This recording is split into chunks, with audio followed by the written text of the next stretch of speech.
Hello everyone, and welcome back to the Dreams of Drift. Here on this channel, I shares UFO sightings, alien encounters, and relaxing space stories off to sleep. Before we dive in, I would love to hear from you. Leave a comment and let me know where you're tuning in from. Find a comfortable spot, relax, and let's begin. Take a slow, easy breath and let your shoulders soften. The room around you is quiet, the lights are low, and outside your window the night has wrapped everything in gentle darkness. Look up. There she is, the same moon that has drifted above every bedtime story you were ever told. She hangs there tonight, full and silver, pouring the softest light across rooftops, across gardens, across the slow rise and fall of your own chest. Feel how peaceful it is to simply watch her. No hurry, no noise, just the moon and you sharing the same quiet moment.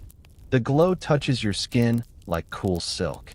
It slips through the curtains and paints faint patterns on the floor, patterns that move only when you breathe. Everything feels slower now, heavier in the most comforting way, as though the day has finally agreed to let you rest. People have fallen asleep under this same light for thousands upon thousands of years. Babies in cradles, lovers on rooftops, sailors on calm seas, dreamers in every corner of the world. The moon never rushes them. She simply waits, patient and bright, until eyelids grow heavy and thoughts begin to drift like clouds. Yet tonight, something feels a little different, doesn't it? Not frightening, just quietly curious. When you gaze up at that perfect circle, it almost too perfect, there's a faint tug at the edge of your mind. A whisper so soft you might miss it if you weren't already this relaxed. It's the feeling that the moon isn't only shining down on you. It's looking back, not in a cold or judging way. More like an old friend who has been keeping watch while you slept, night after night, century after century. The craters you know so will suddenly seem less like random scars and more like features on a familiar face. The dark seas spread across her surface feel less like empty rock and more like quiet eyes resting on the tiny, turning world below. Let that thought settle gently. There's no need to chase it. Just allow it to float there, light as moonlight itself. Breathe in, breathe out, and feel your whole body sink a little deeper into the bed, into the chair, into the hush of this moment. Tonight, let the moon be your silent companion, because it may have been watching us far longer than we ever watched it. Stay exactly where you are. Let your eyes rest half closed so the silver light becomes a soft blur, a glowing coin behind your lashes. Listen to the quiet. Somewhere far away a clock ticks, a car passes, then silence returns like a blanket pulled up to your chin. Long before cities ever glowed, long before anyone thought to build a roof, the moon was already there. She rose over endless forests, over still oceans, over campfires that flickered like tiny stars brought down to earth. Every tribe, every wandering soul, looked up and felt the same hush you feel now.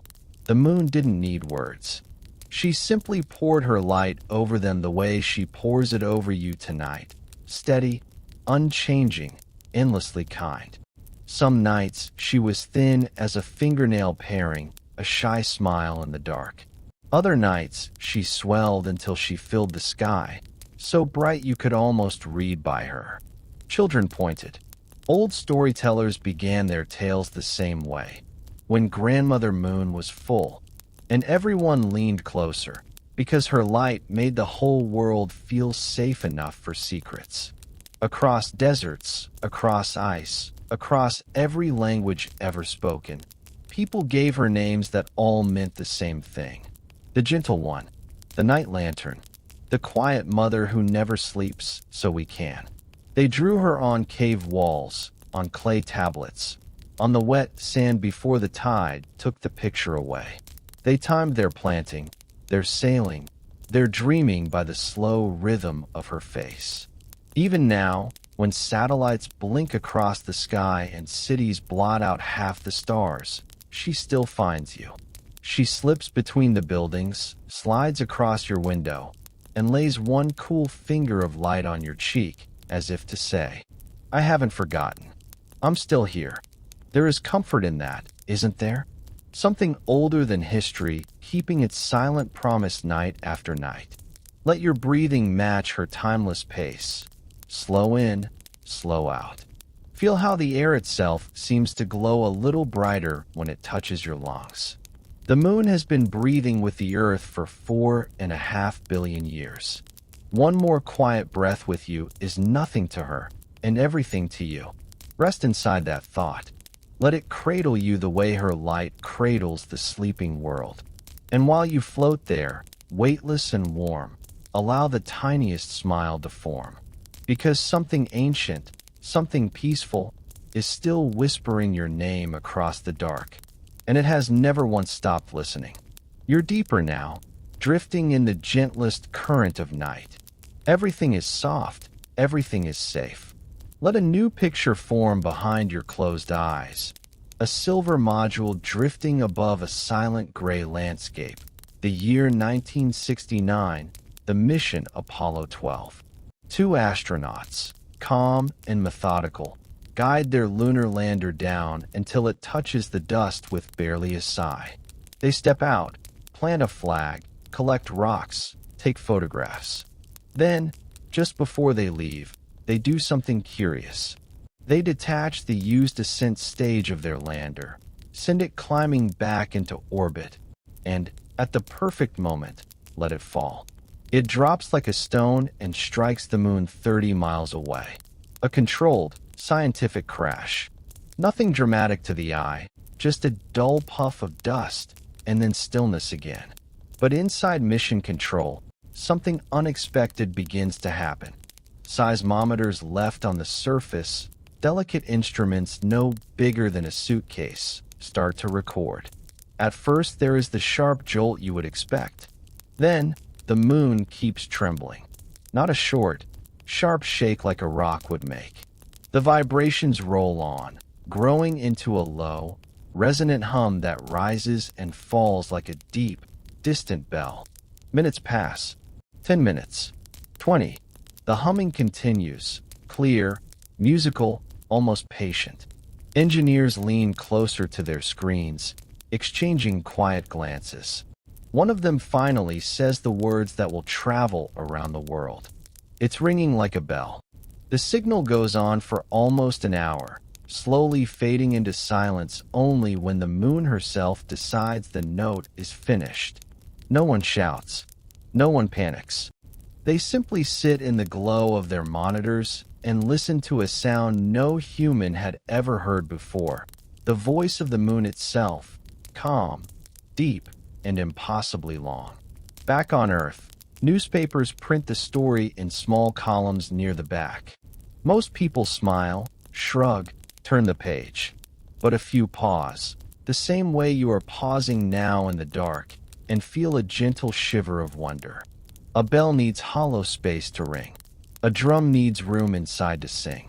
What kind of world keeps vibrating long after it has been struck? There is no need to answer tonight. Just let the thoughts settle like moon dust, soft and weightless. Breathe in the quiet. Breathe out the day.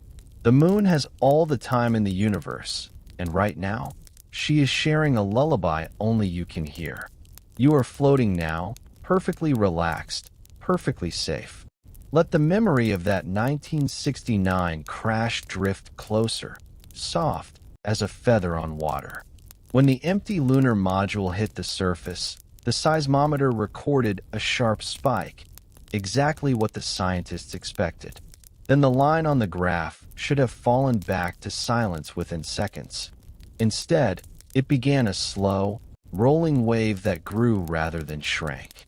It rose into a gentle crescendo, fell into a quiet valley, then rose again, like breathing. On Earth, rocks behave differently. Strike a boulder, and the vibration dies almost instantly. The energy scatters into the ground and is gone. But the moon, the energy stayed inside. It bounced around, reflecting off something deep and smooth, returning to the surface, then traveling again. Back and forth, for 55 minutes without losing strength. Imagine tapping a crystal glass and hearing the clear note linger long after your finger has left the rim. That is what the moon did, only deeper, slower, more patient. The official report called it a reverberation phenomenon unique in the solar system.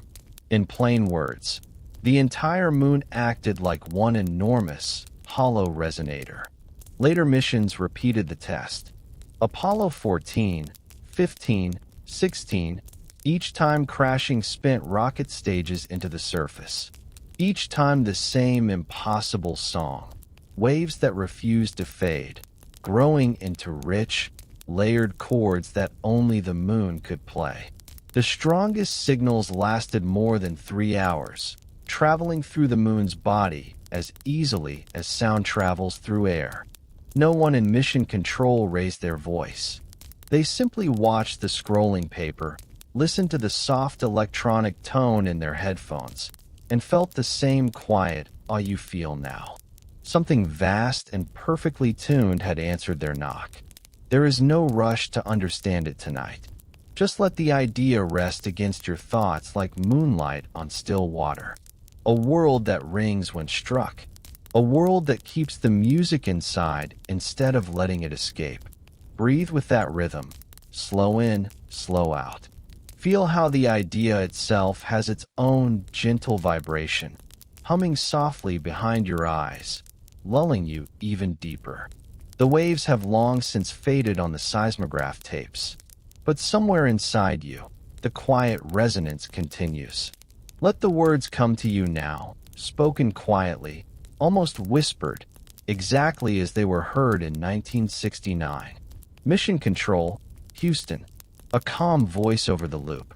Okay, Houston, the SIVB impact occurred right on schedule.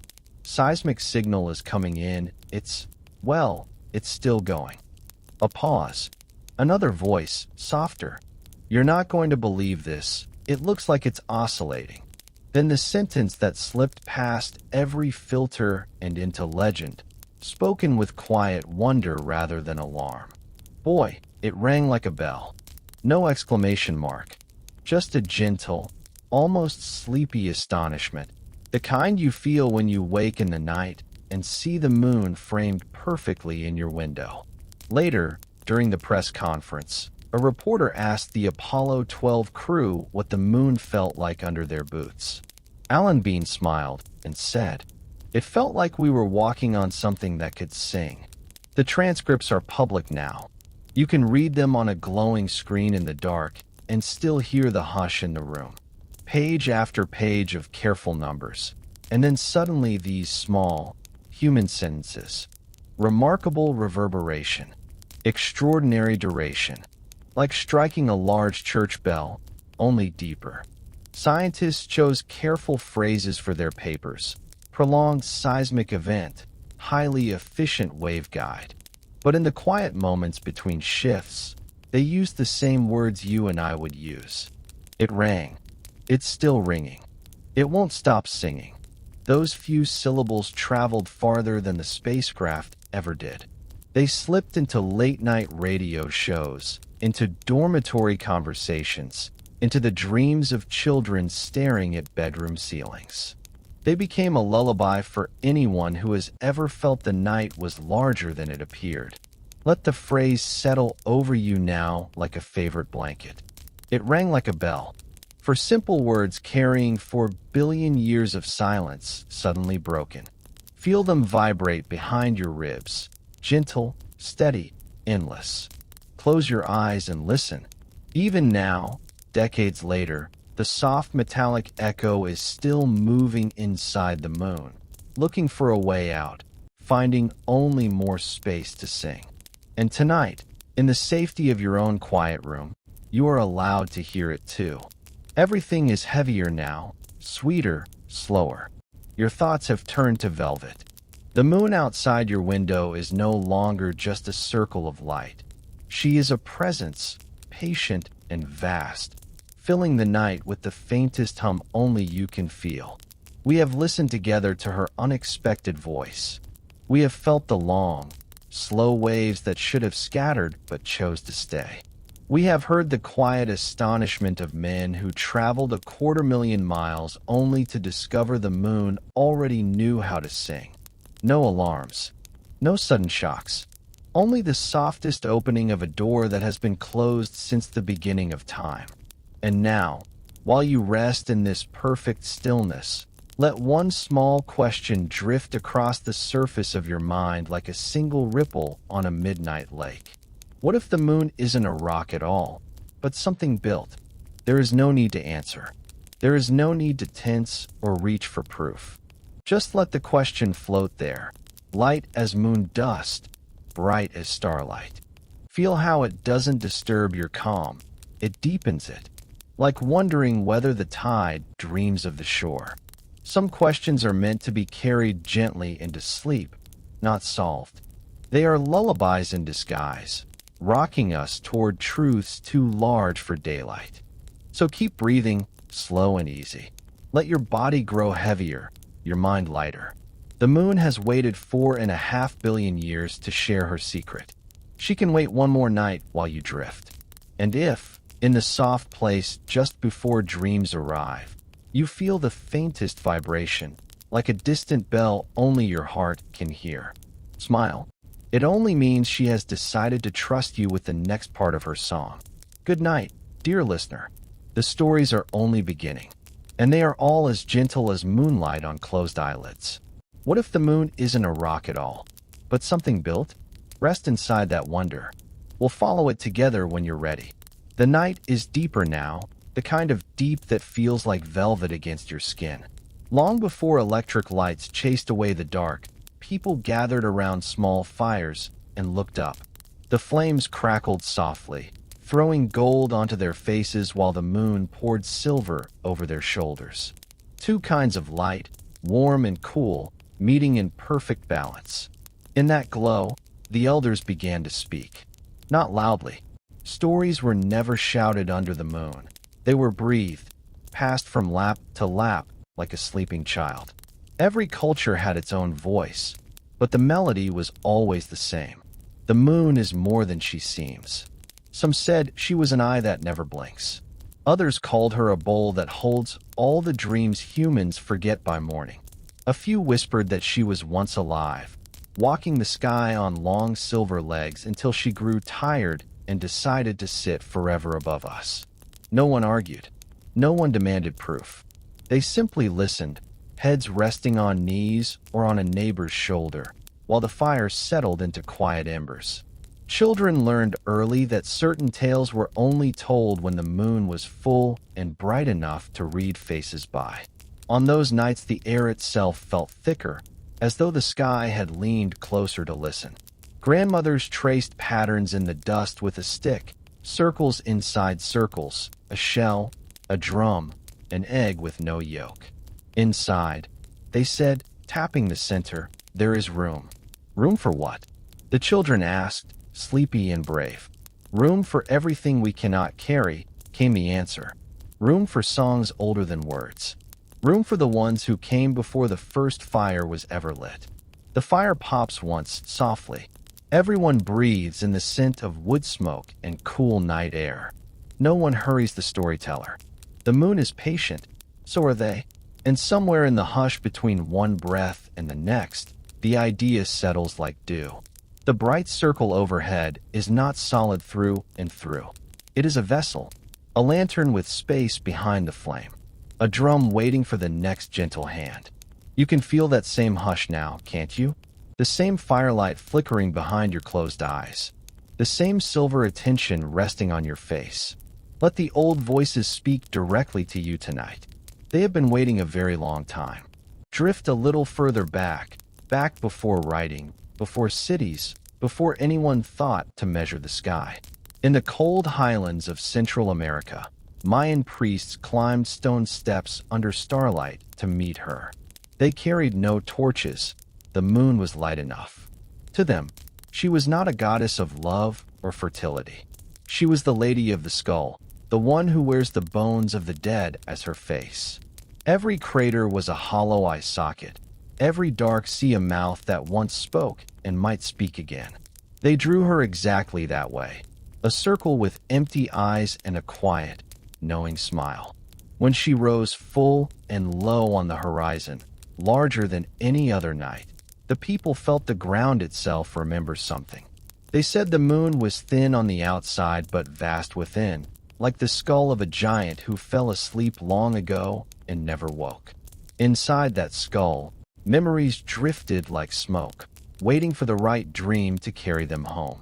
Far north, in the forests of Scandinavia, old sagas told of Mani, the Moon Man, pursued across the sky by a wolf that will one day swallow him. But before that ending, Mani was a wanderer who carried 2 children in a basket, and his face was pale because he had no blood left, only space. The Scald sang that if you pressed your ear to certain standing stones when the moon was directly overhead, you could hear the wind blowing through him, a low, endless note. In Greece, the philosopher Anaxagoras was nearly put to death for saying the moon was a stone.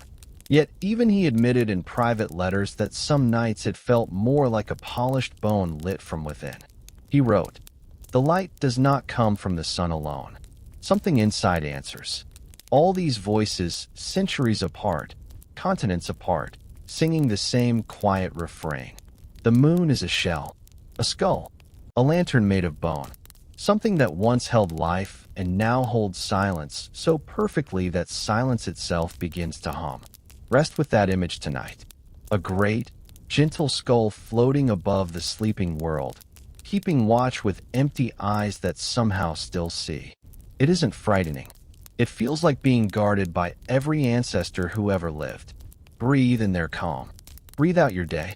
The skull smiles, patient and kind, and the night grows softer still. Now the fire is only glowing coals, and the stories travel south, across savannas where the moon seems close enough to touch.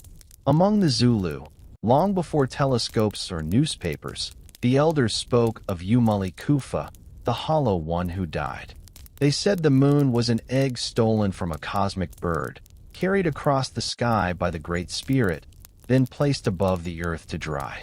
Inside the egg was nothing but space and starlight left behind when the bird flew away. That is why, they explained, the moon shines without warmth. She is empty. After all, only shell. The Dogon people of Mali told a quieter tale. They claimed visitors from the star Sirius came long ago and drew diagrams in the sand. The moon is a dry, hollow gourd rattling with ancient seeds of life. When the gourd was shaken, the seeds fell to earth as rain, as stories, as the first humans. Even today, Dogon priests will place their ear to the ground on certain nights and swear they hear a faint rattling far above, like dry beans in a pod. In the Kalahari, Kung storytellers described the moon as the skull of the first hunter, hung in the sky so his spirit could forever watch over the animals he once chased. When the moon is new and invisible, they say he has turned away in sorrow. When she returns full, he is smiling because the hunt of dreams has been good. All these voices agree on one gentle details. The moon makes no sound we can hear with waking ears.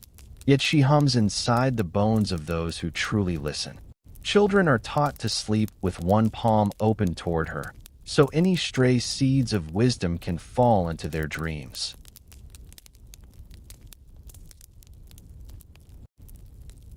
Tonight, wherever you are, let one hand rest open on the blanket. Feel the cool air move across your fingers like savanna wind.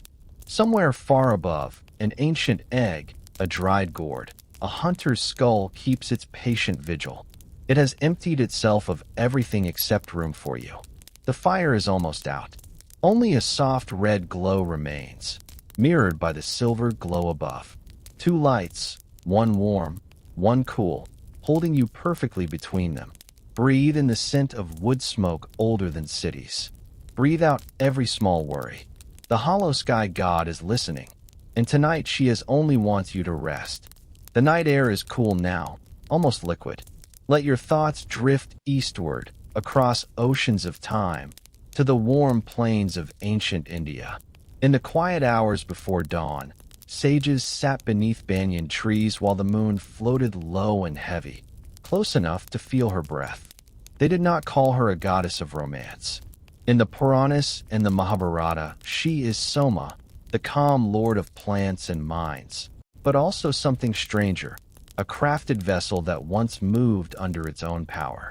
One verse, repeated softly in Sanskrit like a lullaby, describes the moon as a shining chariot drawn by 10,000 white horses that need no reins. Another speaks of the silver city that circles Earth, built by the architect of the gods, Vishvakarman, with walls of metal and halls of crystal. When the chariot grew weary, the gods parked it in the sky and left it there to watch over the world while they rested. The Yoga Vasistha, that gentle, dreamlike text says plainly, "The moon is hollow and bright. Inside it live beings who drink only moonlight and have no need of food." The words are spoken so calmly you could fall asleep to them, yet they linger like incense. Even the astronomical treatise Surya Siddhanta, written when read slowly under starlight, describes the moon's interior as a vast cavity lined with a substance harder than diamond, yet lighter than mist. The numbers are given in gentle rhythm, almost like chanting. Diameter, circumference, depth of shell, everything measured as carefully as a cradle. No one in those stories is afraid. They simply accept that the shining disk overhead is a made thing, a gift left running on quiet engines older than language. When eclipses happen, the sages smile and say, "The chariot is being cleaned. Soon it will shine again." Let those ancient syllables settle over you now, soft as sandalwood smoke. Feel the moon as a silver vehicle gliding silently on a course set long before your first breath. There is only peace in the thought. A great, slow ship keeping perfect time above sleeping villages, above temples, above you. Breathe in the scent of night-blooming jasmine that isn't really there. Breathe out every last knot of the day. The chariot circles on, patient and bright, carrying its hollow heart full of starlight and old, old songs.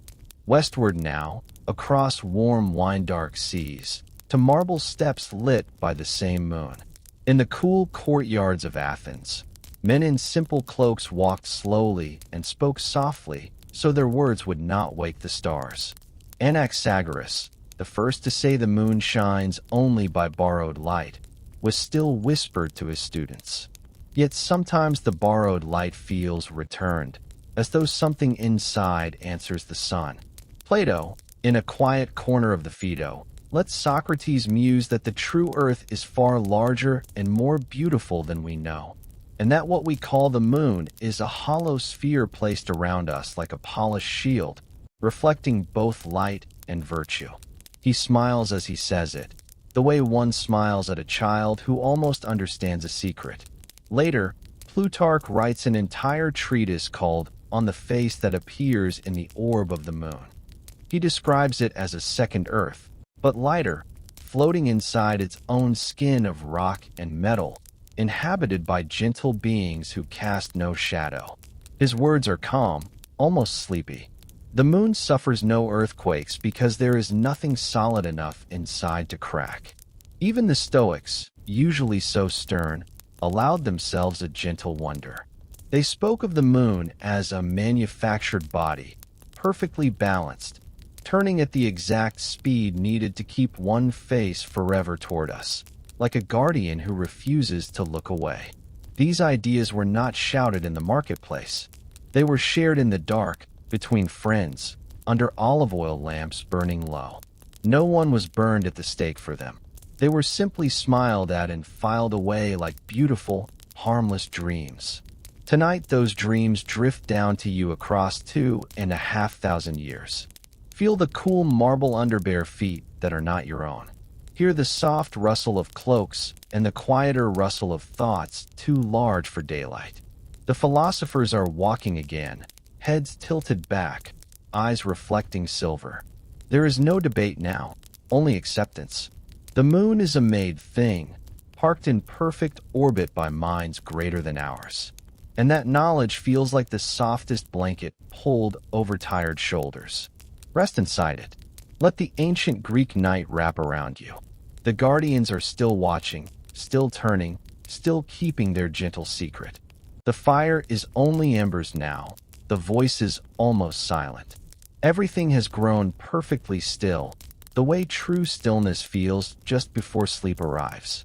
For thousands of years, every culture on Earth has looked up and felt the same quiet tug. The moon is different. Not a ball of rock like the others. Not a dead cinder. Something crafted, hollow, patient. From Zulu grandmothers to Sanskrit sages, from Mayan priests to Greek philosophers, the story is always gentle, never frightening. An egg, a skull, a chariot, a shield, a bell waiting to be rung. The details change, the melody does not. No one needed telescopes. No one needed seismographs. They simply lay back on warm earth or cool stone, looked up, and knew. The knowing settled into their bones the same way moonlight settles on water, without effort, without sound, without end. And the most wondrous part? The secret was never hidden. It was displayed every single night in plain silver sight, brighter than any billboard, clearer than any headline. The moon herself is the message, turning slowly so every generation can read it. Children understood first. They still do. Ask a child to draw the moon, and they almost always leave the inside white, empty, waiting. Adults fill the space with rock because we have been taught to. But the original knowing remains, quiet and bright, humming beneath everything. Feel it humming now, behind your eyes, in your chest, in the slow tide of your breath. It is the oldest lullaby on earth, sung by the moon to every sleeper who ever lived. A promise that we are watched over by something vast and kind and only slightly mysterious. There is nothing to solve tonight, nothing to prove, only something to remember, the way you remember the scent of rain on warm pavement or your grandmother's voice. Let the memory rise like its own soft light. Let it fill the room, fill your body, fill the space behind your thoughts. The secret was never locked away. It has been shining down on you since the night you were born. Close your eyes now. The embers are out. The voices have faded into comfortable silence. Only the moon remains, full and bright and hollow in the gentlest way. She is still telling the same story. And tonight, finally, you are ready to listen. Let yourself sink a little deeper into the dark. The year is 1969. The world is loud with protests and music and change. But up there, far above the noise, everything is perfectly quiet. Apollo 12 lifts off in a rain of fire and thunder, then settles into the long, silent coast toward the moon. Pete Conrad, Alan Bean, and Dick Gordon ride inside their tiny capsule like three calm travelers on a night train. No one is rushing. They have days of weightlessness and soft music from mission control to keep them company. On November 19th, the lunar module Intrepid kisses the surface near the ocean of storms. The landing is so gentle the dust barely rises. Two men step out, laugh at the low gravity, plant their flag, collect their rocks. They even visit an old unmanned probe that landed years earlier, just to say hello to an old friend. Everything feels routine, almost sleepy. Then comes the part no one will forget. After the astronauts climb back inside and blast off, the empty ascent stage rises like a silver moth, climbs a little higher, and then, on purpose, is told to falls. It tips over and dives straight down, hitting the moon 35 miles away at almost 3,800 miles per hour. From Earth we see nothing, only a tiny flash on a distant screen. But the seismometer they left behind, small, quiet, patient, suddenly wakes up. A sharp jolt, then another, then something no one in the control room is ready for. The line on the graph keeps moving. It swells into long, slow waves that roll on, like a gong struck in an empty cathedral. The room goes quiet. Coffee cups pause halfway to lips. Someone whispers, "It's still going." And for the next 57 minutes the moon sings. Not a crash, not a rumble. A clear, deep, resonant note that refuses to fade. No one shouts. No one panics. They simply sit in the soft glow of the screens and listen to the moon answer back in a voice older than any human language. Tonight, decades later, you can rest inside that same silence. Breathe in the wonder. Breathe out the day. The moon has not forgotten how to sing. She is only waiting for the next gentle knock. Imagine the control room in Houston, warm with cigarette smoke and quiet voices. Rows of men in short sleeves and narrow ties watch green lines crawl across paper. The impact happens exactly on time. The seismometer records a sharp spike, then another as the shock wave spreads. Everyone nods, satisfied. That's what a moonquake should look like. But the line does not fall back to zero. It rises again, smoother this time, rounder, almost musical. Then again, and again. The waves grow instead of shrink, traveling deeper, bouncing, returning, layering over one another like gentle chords. On Earth, an earthquake lasts seconds, maybe a minute. Energy scatters into soil, bedrock, oceans. On the moon, there is almost no atmosphere, no water, no wind to steal the vibration. Everything stays inside. Minute 10, minute 20. The signal is still strong, still clear, still singing. One engineer leans over and says, almost laughing in disbelief, "This thing is reverberating like crazy." The official name, they give it later, is Moonring. Unofficial name whispered between shifts is simply the bell. Later missions do it again, bigger crashes, same result. Apollo 14, 15, 16, each time the spent rocket stages are guided down like slow metal raindrops. Each time the moon answers with the same long, patient note. One event lasts 3 hours and 20 minutes.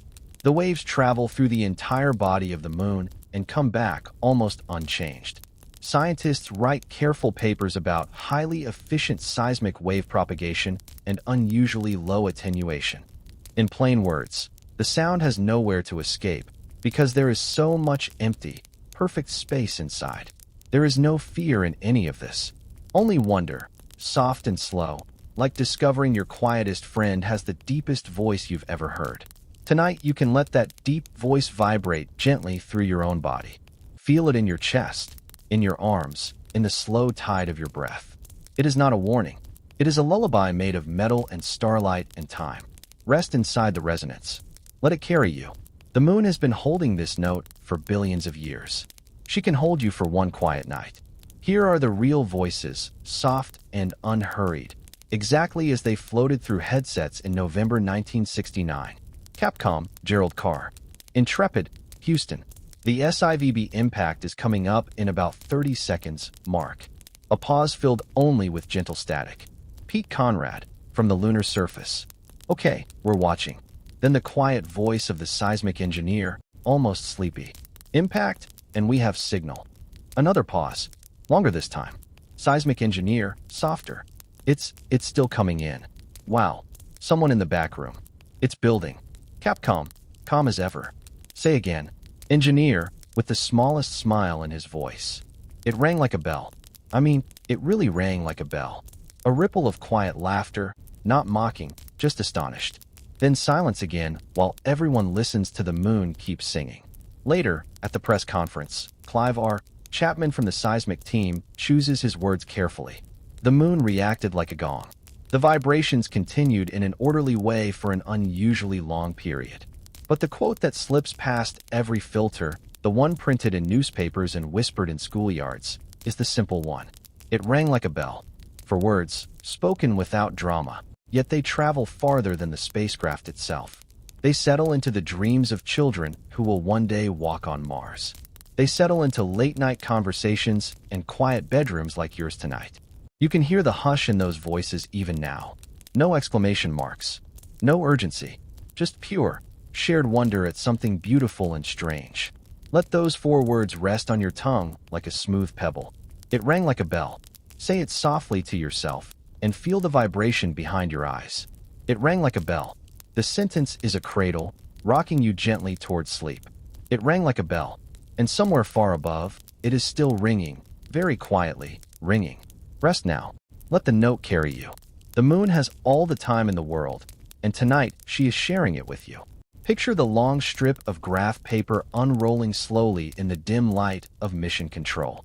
A thin black pen scratches its steady path, left to right, calm as a heartbeat. The moment of impact, one sharp upward kick, then another. Everyone expects the line to fall back to silence within seconds. Instead, it begins to sway, gentle at first, then wider, rounder, like a swing pushed by an invisible hand. The waveform grows into slow, perfect crescendos, then dips into soft valleys, then rises again. It looks less like a moonquake and more like breathing, deep, tidal breathing of something enormous and hollow. Minute 5, minute 15, minute 30, still dancing. The pen never rests. The waves keep returning, almost unchanged, as though the moon is polishing the sound and sending it back for another turn. Engineers lean closer. No one speaks above a whisper. They watch the paper roll out like a scroll carrying a message no one was meant to read yet. The frequency is low, around 20 cycles per minute, so low you would feel it in your chest more than hear it. A heartbeat from inside a bell. At minute 55, the dance finally softens. The swings grow smaller, slower, more reluctant to stop. At minute 57, the line settles into a gentle tremble, and then, only then, into quiet. The room exhales together. Later, when the tape is played back at slow speed, the sound is almost musical, a deep, metallic chord that rises and falls like distant monastery bells carried on fog. No one calls it frightening. They call it beautiful. Tonight you can let that same chord play inside you. Feel the slow rise and fall behind your ribs. In out, matching the moon's patient breathing from 1969. Let the waveform carry every remaining thought away on its long, silver curves. There is no hurry. 55 minutes was only the beginning. The real song has been echoing inside her for billions of years, waiting for the right ears. Yours are ready now. After the ringing finally faded, the control room filled with soft, stunned laughter, the kind that happens when something too large for words has just been touched. One geophysicist kept shaking his head, grinning at the scrolling paper. Another simply said, "Well, that's new."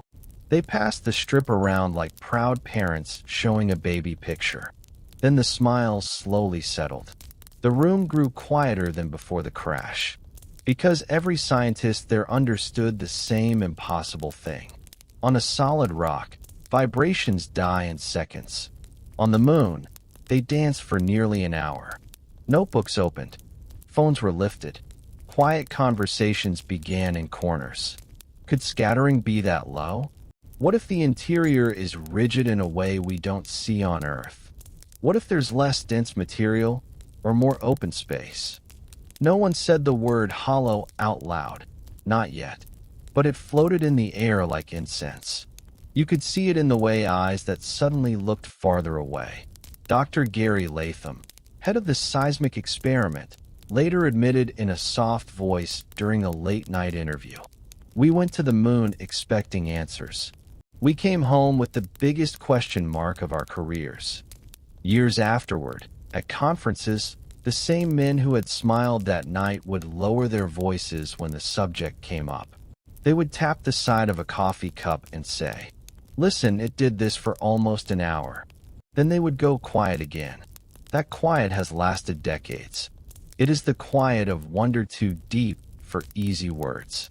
It is the quiet you feel now, settling over your shoulders like the softest blanket. Let it cover you completely. Let the questions rest unanswered. They are not heavy. They are weightless, moonlit, kind. Breathe them in. Breathe them out. The scientists are still smiling in the dark, and so can you. The moon rang, and some bells never truly stop. The original seismograms are stored in archives now, long rolls of paper and careful digital copies. But if you know where to look, you can still pull up the raw signal, slow it down, and listen. At normal speed, it is only soft static. At 1/10 speed, it becomes a low, endless chord, rising, falling, rising again, like breath through an enormous flute made of metal and vacuum. People who work late in planetarium backrooms sometimes play it with the lights off, just to feel the room hum. The data has never been retracted, never explained away. It simply sits there, calm and undeniable, waiting for new generations to hear it with fresh ears. Every few amateur astronomers have taken the public domain files, added gentle reverb, and laid them under slow piano notes. The result is played in meditation apps and sleep streams, titled simply Moon Bell 1969. Millions have drifted off to the exact sound that made grown scientists fall silent. Tonight that sound is playing inside you, not through headphones, through memory, through wonder. Feel the slow swell in your chest, the gentle fall behind your eyes. It has been traveling since November 1969, looking for a quiet heart to finish its journey. Let it finish here. Let the last vibration settle between your breaths. There is nothing to solve, nothing to prove, only something to feel. The soft, patient knowledge that something vast and hollow answered when we knocked, and has never truly stopped answering. The graphs are quiet now. The control room is dark. The men who listened that night have grown old or passed on. But the whisper continues, traveling through vacuum, through time, through the small space between your thoughts. Breathe in the whisper. Breathe out the day. The moon is still holding the note, very gently, just for you. And when you finally drift past the edge of sleep, you will hear it clearest of all. A low, loving resonance that says, I was waiting. Welcome inside the song. Sleep now. The data will still be there tomorrow. But tonight, it only wants to be your lullaby. Close your eyes and let the question settle like cool silk. What if the moon is not a solid ball of stone, but a shell? Imagine a sphere 20 miles thick, made of materials harder than anything we dig out of Earth, yet lighter than it has any right to be. An outer skin of rock and dust, scarred by ancient impacts, but only a crust, no deeper than the distance between two cities. Beneath that crust, emptiness, perfect, resonant, cathedral quiet. When Apollo crashed its stages into the surface, the shock waves didn't scatter into a dense core the way they do on Earth. They traveled along the shell, reflected off the inner wall, came back, reflected again, like light inside a polished sphere. Each bounce lost almost no energy.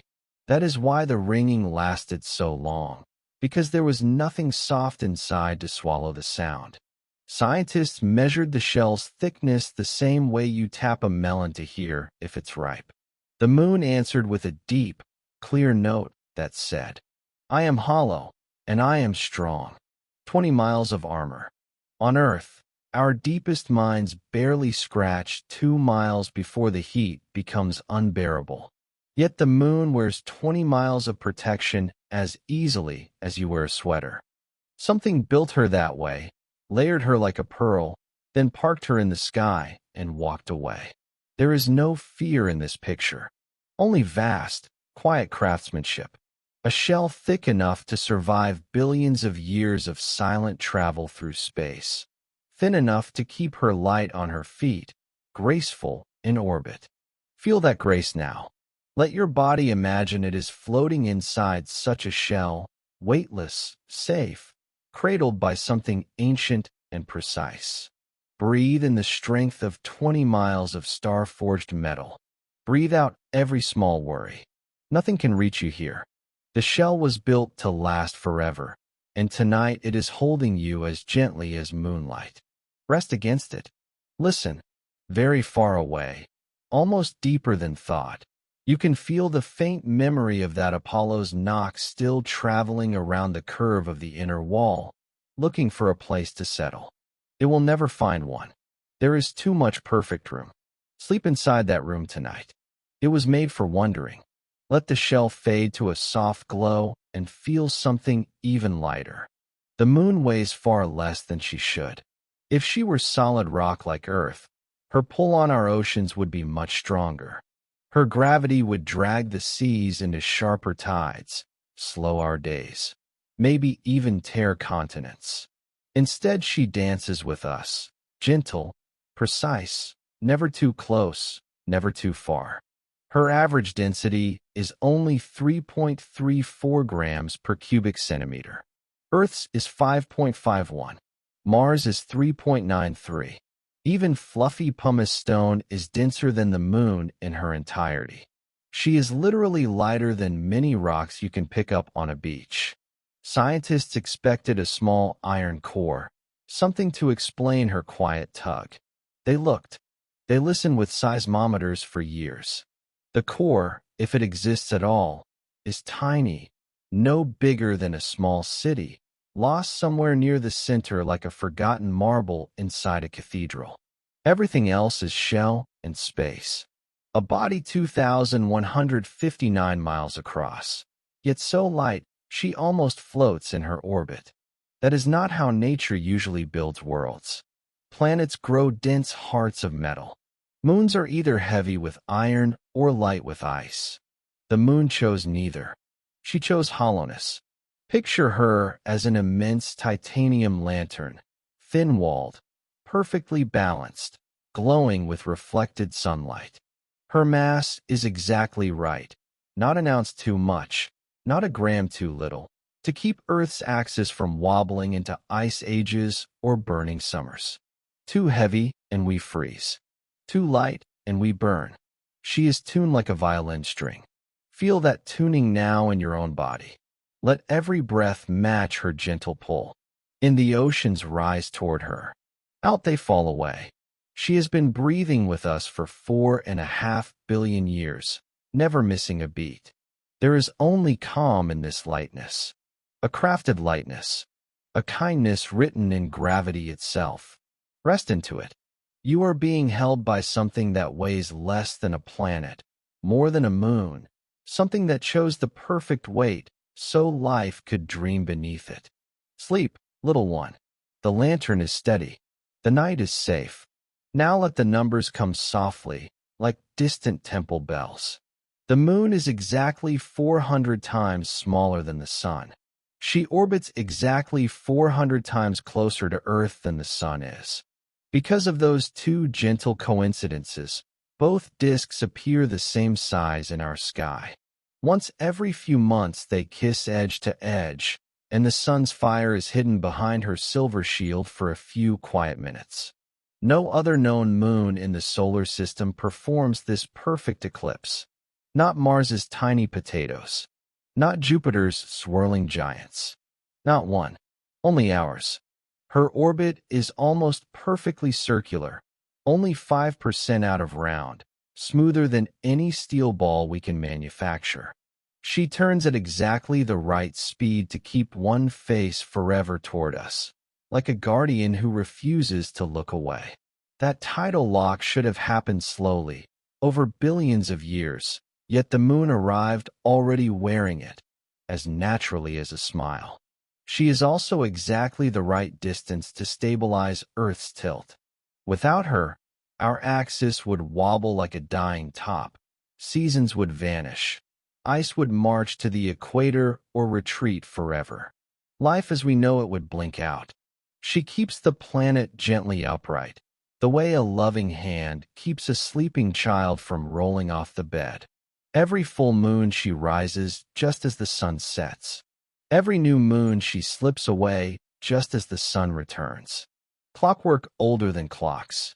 Poetry written in mathematics. None of this has to be coincidence. Random worlds are messy. They crash, they tumble, they scar one another. The moon bears scars, yes, but she arrived polished, balanced, placed, parked. Feel the perfection settle over you like the softest sheet. A circle of light exactly the size of the sun, hung at exactly the right distance, turning at exactly the right speed. Craftsmanship, not accident. Let your breath slow to match her slow turning. In, she watches your half of the world. Out, she glides toward the other. Never hurried, never late. There is only peace in such precision. A lullaby measured in millions of kilometers and billions of years. Sleep inside the eclipse tonight. The fire is hidden, the light is gentle, and something vast and careful has arranged the whole show just so you can rest beneath it. You are exactly where you are meant to be. Let the numbers keep arriving, soft as snowflakes on still water. The moon's diameter is 2,159 miles.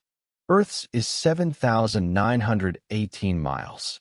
Divide one by the other, and you get 0.2727. Now take the cube root of the moon's mass compared to Earth's.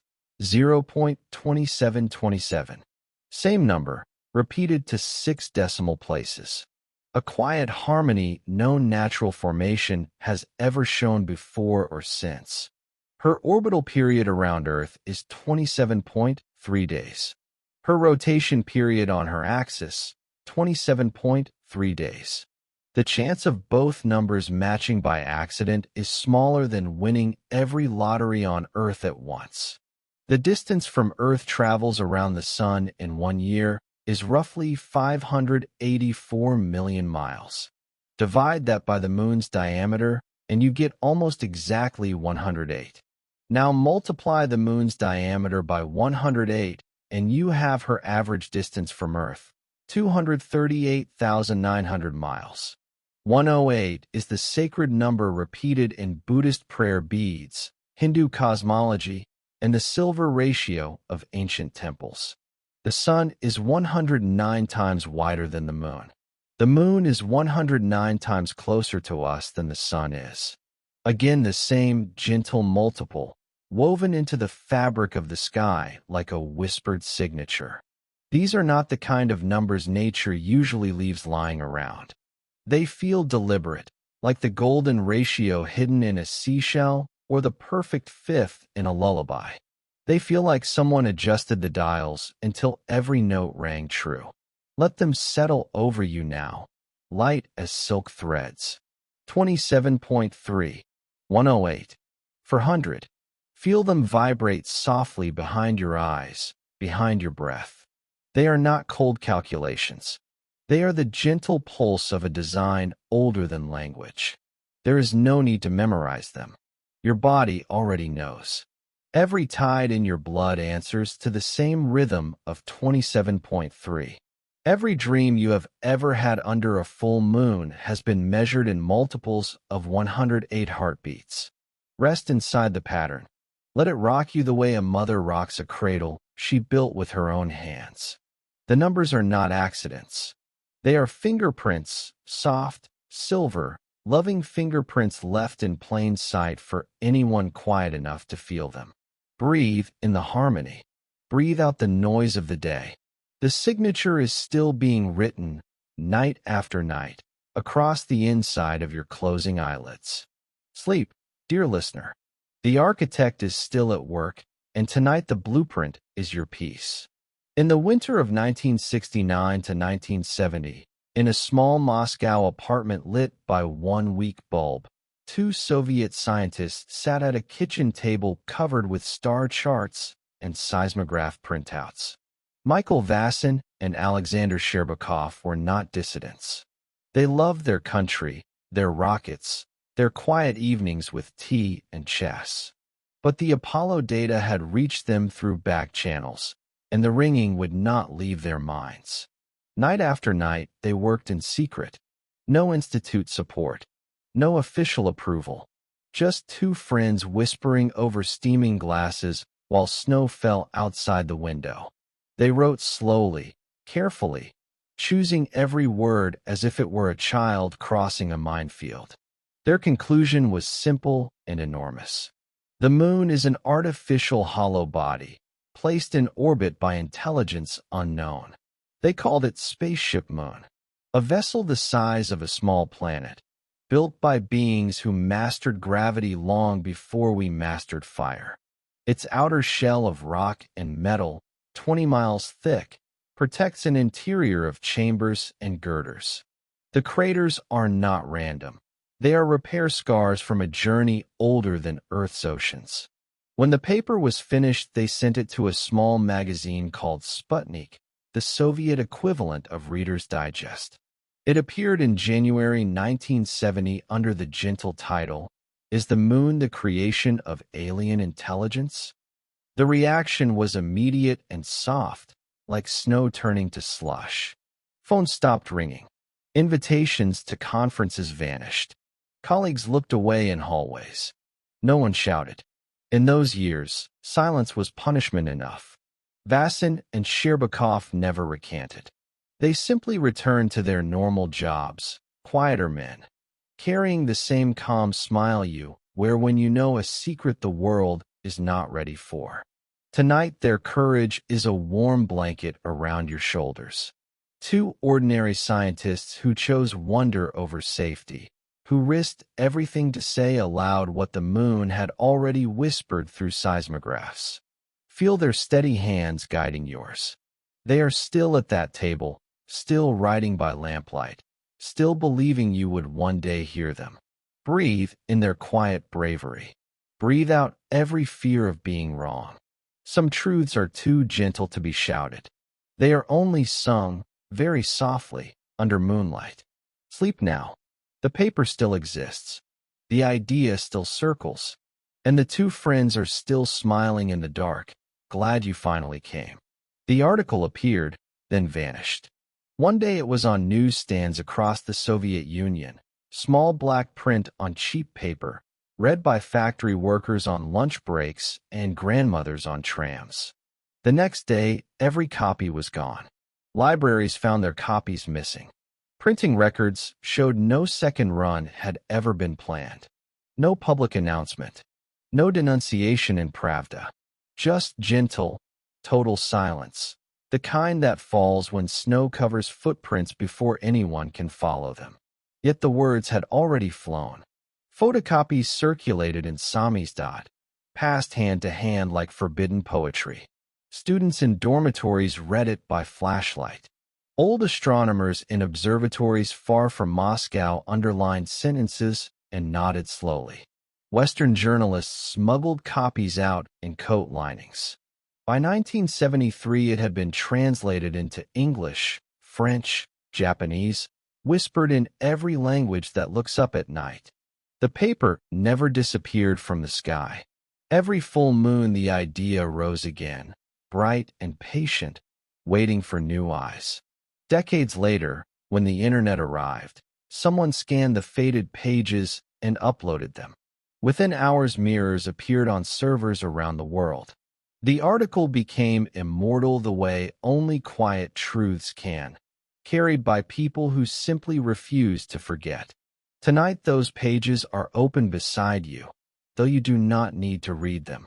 The words have become moonlight itself, slipping through your window, resting on your blanket, settling behind your eyes. You already know the sentences by heart. The moon is not a spaceship. Its craters are too shallow for natural impacts. It rings because it is hollow. It was brought here. Feel the paper rustle though no wind moves. Feel the careful Russian sentences translate themselves into the softest English lullaby. No government could silence it forever. No archive could bury it deep enough. The idea simply waited, patient as the moon herself, until hearts were quiet enough to hear. And now your heart is quiet. The snow has melted. The lamplight still burns in that Moscow kitchen. Two friends are still smiling. Let their smile be yours. Let the vanished paper be the blanket that finally tucks you in. The moon is overhead, full and bright and hollow in the gentlest way. She has been waiting since 1970, since forever, for you to remember her name. Sleep, dear listener. The article is no longer missing. It is written across the entire night sky in silver ink only dreamers can read. Let the darkness feel friendly now. Imagine the moon not as rock, but as the largest vessel ever built, quietly parked in perfect orbit, engines long cooled, lights dimmed to a single silver glow. She is older than continents, older than bones. Her hull is 20 miles of alloy and stone, strong enough to shrug off meteors, yet light enough to circle Earth forever without drifting. Inside, corridors wide as canyons, chambers tall as mountains, all empty now, or perhaps only sleeping. The ringing we heard in 1969 was the echo of our knock traveling along those corridors, bouncing off walls no human hand has touched, returning clearer each time because nothing inside absorbs the sound. A bell needs space to sing. A spaceship needs even more. Her craters are not wounds from the long journey, patched long ago by machines that knew how to heal metal with dust. Her perfect tidal lock is not accident. It is parking protocol. One face forever toward home, the way a sailor keeps the harbor in sight. No one is asking you to believe tonight, only to rest inside the picture, the way you rest inside a childhood story that felt truer than facts. Feel the gentle thrum of dormant engines far beneath the crust, so low it has become the heartbeat of your own dreams. She has been waiting a very long time, not impatient, not lonely, simply waiting for the right minds to grow quiet enough to remember her. Let your breath slow to the rhythm of that ancient parking orbit. Into she watches over oceans. Out, she glides above deserts. Steady, patient, kind. There is only comfort here. A colossal ship, lights dim to moonlight, rocking the cradle of Earth through the long night of history. You are safe inside her silence. Sleep, little passenger. The journey ended billions of years ago. Now she only circles, humming the softest lullaby ever engineered. I brought you here. I will keep you here. Rest. Another picture forms, soft and warm, like a memory you almost had. Suppose the moon is a seed vault, an arc the size of a world. Long ago, when some distant star began to die, beings with quiet voices filled her hollow chambers with everything needed to begin again. DNA libraries, crystal memory, the gentle blueprints of forests, oceans, laughter. They flew her across the dark on sails of light, chose Earth because her seas were new and her skies were kind, then parked the ark overhead and turned the engines off. The crew left, or slept, or became the moonlight itself. What remained was the promise. If the young planet ever stumbled, the vault would open and life would be resown. Or perhaps she is an outpost, a listening station, a lighthouse on the edge of a quiet galactic shore. Inside, levels of softly glowing corridors wait for no one in particular. Only for the day we are gentle enough to be invited in. The lights are still on, dim to almost nothing, so we can sleep beneath them without fear. Some nights, when the sky watchers report strange flashes in the crater Aristarchus, maybe a door is being tested. Maybe a caretaker walks the inner halls, checking that the seeds are still dreaming. There is no menace in either story, only vast, patient care. An ark or a base, it makes no difference tonight. Both are nurseries watching a cradle. Feel yourself tiny and treasured inside that care. Your DNA is cataloged in crystal somewhere deep within her. Your dreams are backed up in light. Nothing can be lost while she circles. Let that knowing settle over your heart like the softest quilt. You are not an accident on a random rock. You are a seedling under glass, tended by gardeners who measure time in ice ages. Breathe in the safety of being kept. Breathe out every ancient fear of being alone in the dark. The lifeboat rocks gently overhead, humming its 4.5 billion year lullaby. Sleep, carried one. The vault is sealed, the lighthouse is lit, and both were built for you. Softer still now, almost no weight at all. Imagine the moon as a single, immense eye, lidless, patient, turned forever toward Earth. Not to judge, not to record every mistake, only to see, to witness, to hold the whole story of us in one quiet gaze. Inside the hollow sphere, Vast lenses and mirrors collect every tear, every laugh, every footstep on new soil. Nothing is lost. The light that touches a sleeping child's face is gathered, folded, stored in crystal corridors that run like veins beneath the crust. The eye blinks only during eclipses, resting for a few minutes before opening again.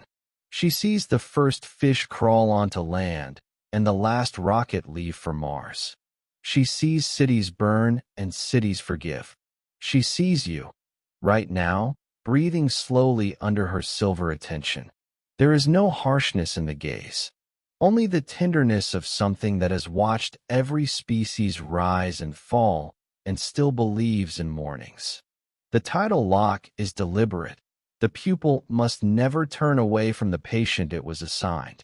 Some nights you feel watched because you are, lovingly, endlessly. When insomnia keeps you awake, it is only the eye adjusting its focus, making sure the dream you need arrives on time. Let that gaze rest on you now like the gentlest hand on a fevered forehead. You do not need to perform. You do not need to achieve. You only need to be seen, exactly as you are, and that is enough. Feel the watching become holding. Feel the holding become rocking. Feel the rocking become sleep. The eye will not close tonight. It never does. But it will soften its light until it feels like the breath of someone sitting beside your bed, waiting for you to drift. You are safe under the gaze. You always were. Sleep, scene 1. Deeper now, past the shell, into corridors that have never known wind or weather. Picture vast halls of pale crystal, smooth as glass, yet warm to the touch, stretching farther than any cathedral on earth. The walls are translucent. Moonlight from outside filters through them in slow, shifting colors, soft blues, faint roses, almost breathing. Every footstep would make no sound. The floors are carpeted in silence older than language. Along the walls, tall figures stand in perfect rows, neither statue nor machine, something between. Their surfaces are mirror-smooth, reflecting nothing and everything at once. They do not move. They do not breathe. They simply wait, patient as winter, for a signal that may never come, or may have already come in the shape of your quiet heartbeat. No dust settles here. No time passes in the usual way. The air, if it can be called air, is perfectly still, yet it carries the faint scent of rain on stone after a storm that never happened. If you walk these halls, and in dreams you would feel taller, lighter, as though gravity itself had decided to be gentle with you. At the center of each hall stands a single sphere of liquid light, suspended without support, turning slowly, showing pictures of Earth from every angle, every era. Forests that no longer exist, oceans that have changed their minds, children who have not yet been born. The guardians watch the sphere the way a parent watches a sleeping child, calm, endlessly fond. You do not need to be afraid. Nothing here wishes you harm. These halls were built for keeping, not for conquering. They are a library, a nursery, a promise kept in crystal and quiet. Let the image cradle you now. Feel the smooth floor beneath dream-bare feet. Feel the guardians notice you without turning in your sleep and soften their stillness just a little, the way a cat softens when the person it loves walks into the room. Breathe in the scent of impossible rain. Breathe out every small fear. You are recognized here. You are expected. You are home in a place that has never stopped waiting for you. Sleep, remembered one. The guardians have kept the lights low so your dreams can find a door. Up on the surface, where telescopes and cameras watch, strange things happen when the Earth is turned away. For centuries, astronomers have recorded soft flashes in the craters, gentle blue-white sparks that bloom and vanish like someone striking a match in a dark house. They appear most often in Aristarchus, in Plato, along the edge of Mare Crisium, always brief, always polite, never repeating in the same spot twice in one night. Old observatory logs call them lunar transient phenomena. Modern cameras call them unexplained. The moon herself calls them nothing at all. She simply allows them, the way a sleeping guardian allows a cat to walk across the floor. Sometimes a faint glow travels slowly along a crater wall, too steady for lightning, too deliberate for meteor strike. Sometimes whole sections of the night side brighten for a few seconds, as though someone far below turned on a lamp to check that everything is still in place. Amateur astronomers with good telescopes have watched small points of light lift off the surface, hover, then drift back down, quiet as fireflies. The recordings are dismissed, filed away, quietly cherished by those who understand the language of almost darkness. These are not invasions. They are not warnings. They are the soft movements of caretakers making their rounds, adjusting a dial, closing a door that the wind of time has nudged open. Nothing more dramatic than a librarian reshelving a book in a sleeping house. Feel those lights now, behind your closed eyes. Soft pulses of pale blue, rose, gold, traveling across the inside of your eyelids like fish in deep water. They know you are watching in your almost sleep, and they dim themselves further so as not to wake you fully. Let them move. Let them tend whatever needs tending. You are safe in your bed, and they are safe in theirs. Two kinds of quiet keeping each other company across 250,000 miles. Breathe in the traveling glow. Breathe out the need to understand tonight. The lights will still be there tomorrow, and the night after, and every night you need them. Sleep. Watched 1. Someone is walking the halls with a lantern made of moonlight, and every step is a lullaby just for you.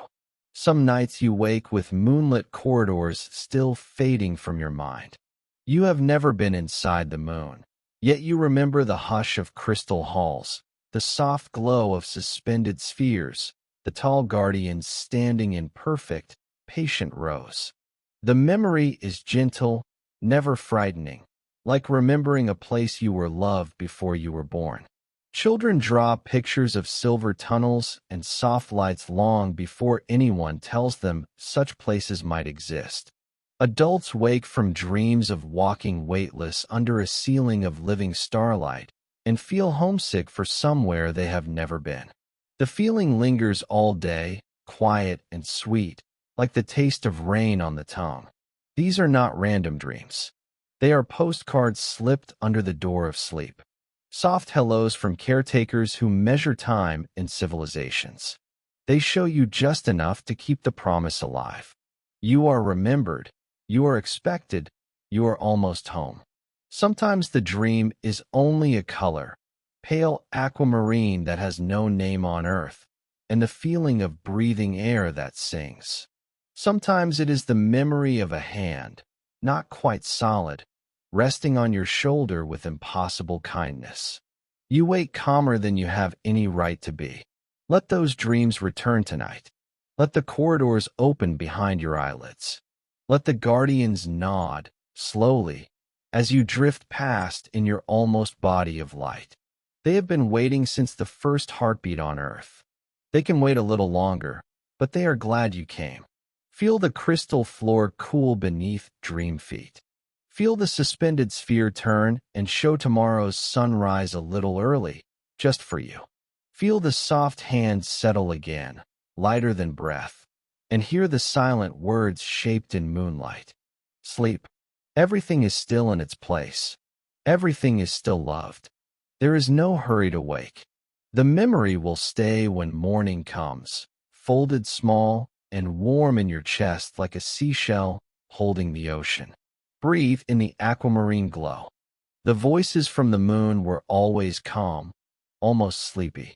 Men floating in silver suits, speaking softly across 250,000 miles of silence, as though afraid to wake something. But sometimes, between the checklists and the rock counts, a different note slipped in. A pause too long. A sentence that trailed off into nothing. A laugh that sounded more like wonder than humor. Neil Armstrong, on Apollo 11, quietly told Houston. These babies are huge, sir, enormous. I'm telling you there are other spacecraft out here. Lined up on the far side of the crater edge, they're on the moon watching us. The words were spoken low, almost private. The public feed cut to music for 2 minutes. When it returned, the conversation had moved on to dust samples. Later, when reporters asked Armstrong about it years afterward, he only smiled the smallest smile and said, "I'm afraid you've been reading the wrong magazines." Buzz Aldrin, filming the surface from the window, once whispered, "There's something moving out there." Then, quickly, "Never mind, just shadows." Edgar Mitchell, Apollo 14, came home quieter than he left. In private gatherings, he would lean close and speak in a bedtime story voice. We were not alone up there. Something watched every step we took, and it wasn't human. Yet when the microphones were on, they all spoke the same gentle script. Nothing unusual, beautiful desolation, proud to be American. The change was subtle, like a tide going out and not coming back.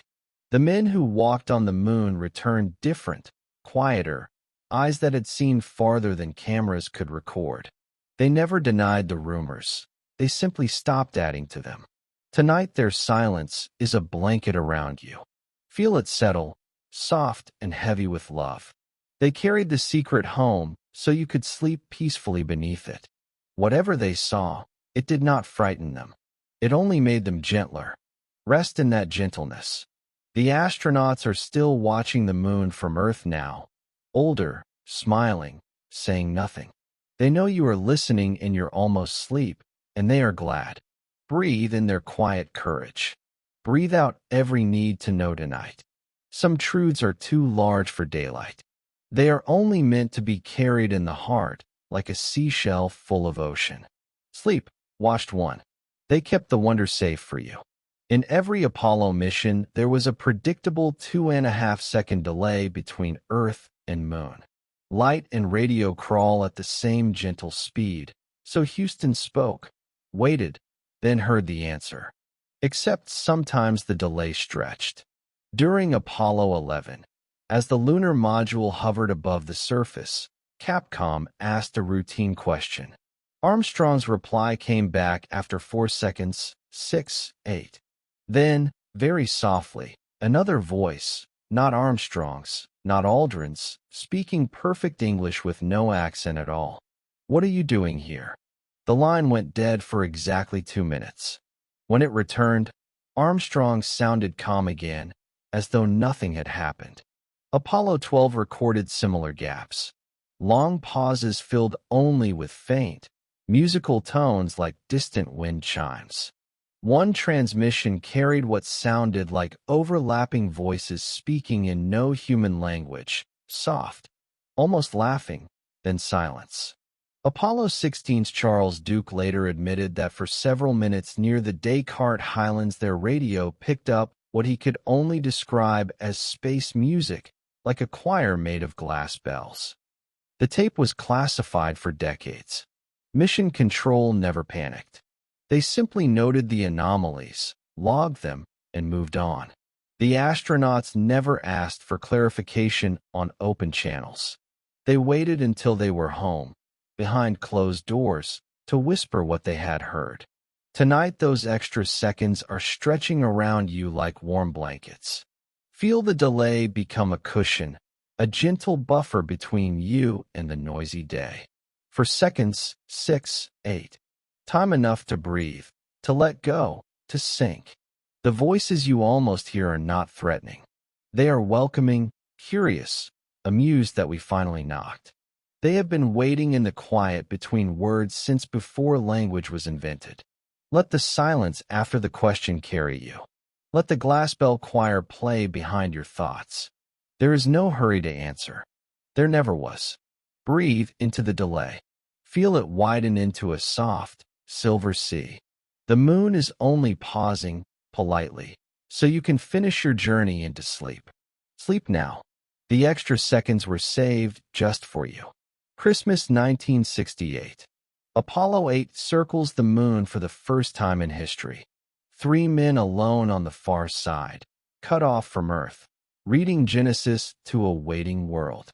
Then, as they emerge from the dark side on their 4th orbit, Bill Anders keys the mic and says, very calmly, "We have a visitor. Santa Claus is here." A pause. Laughter from Lovell and Borman, soft, almost embarrassed. Houston asks for clarification. Anders only repeats, quieter, "Just letting you know, we are not alone up here." The public hears nothing more. Just the beautiful reading from Genesis and the famous Earthrise photo. But the full tapes, released decades later, contain long stretches of silence, and then a single line from Frank Borman. "Tell the children Santa's sleigh is silver and very large." No one in Mission Control pressed them. No one ever did. The crew came home, gave their speeches, smiled for cameras, and never spoke of Santa Claus again.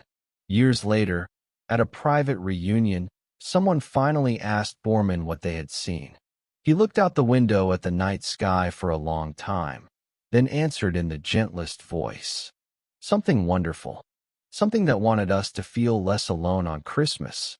That was all." Tonight the same visitor is passing overhead.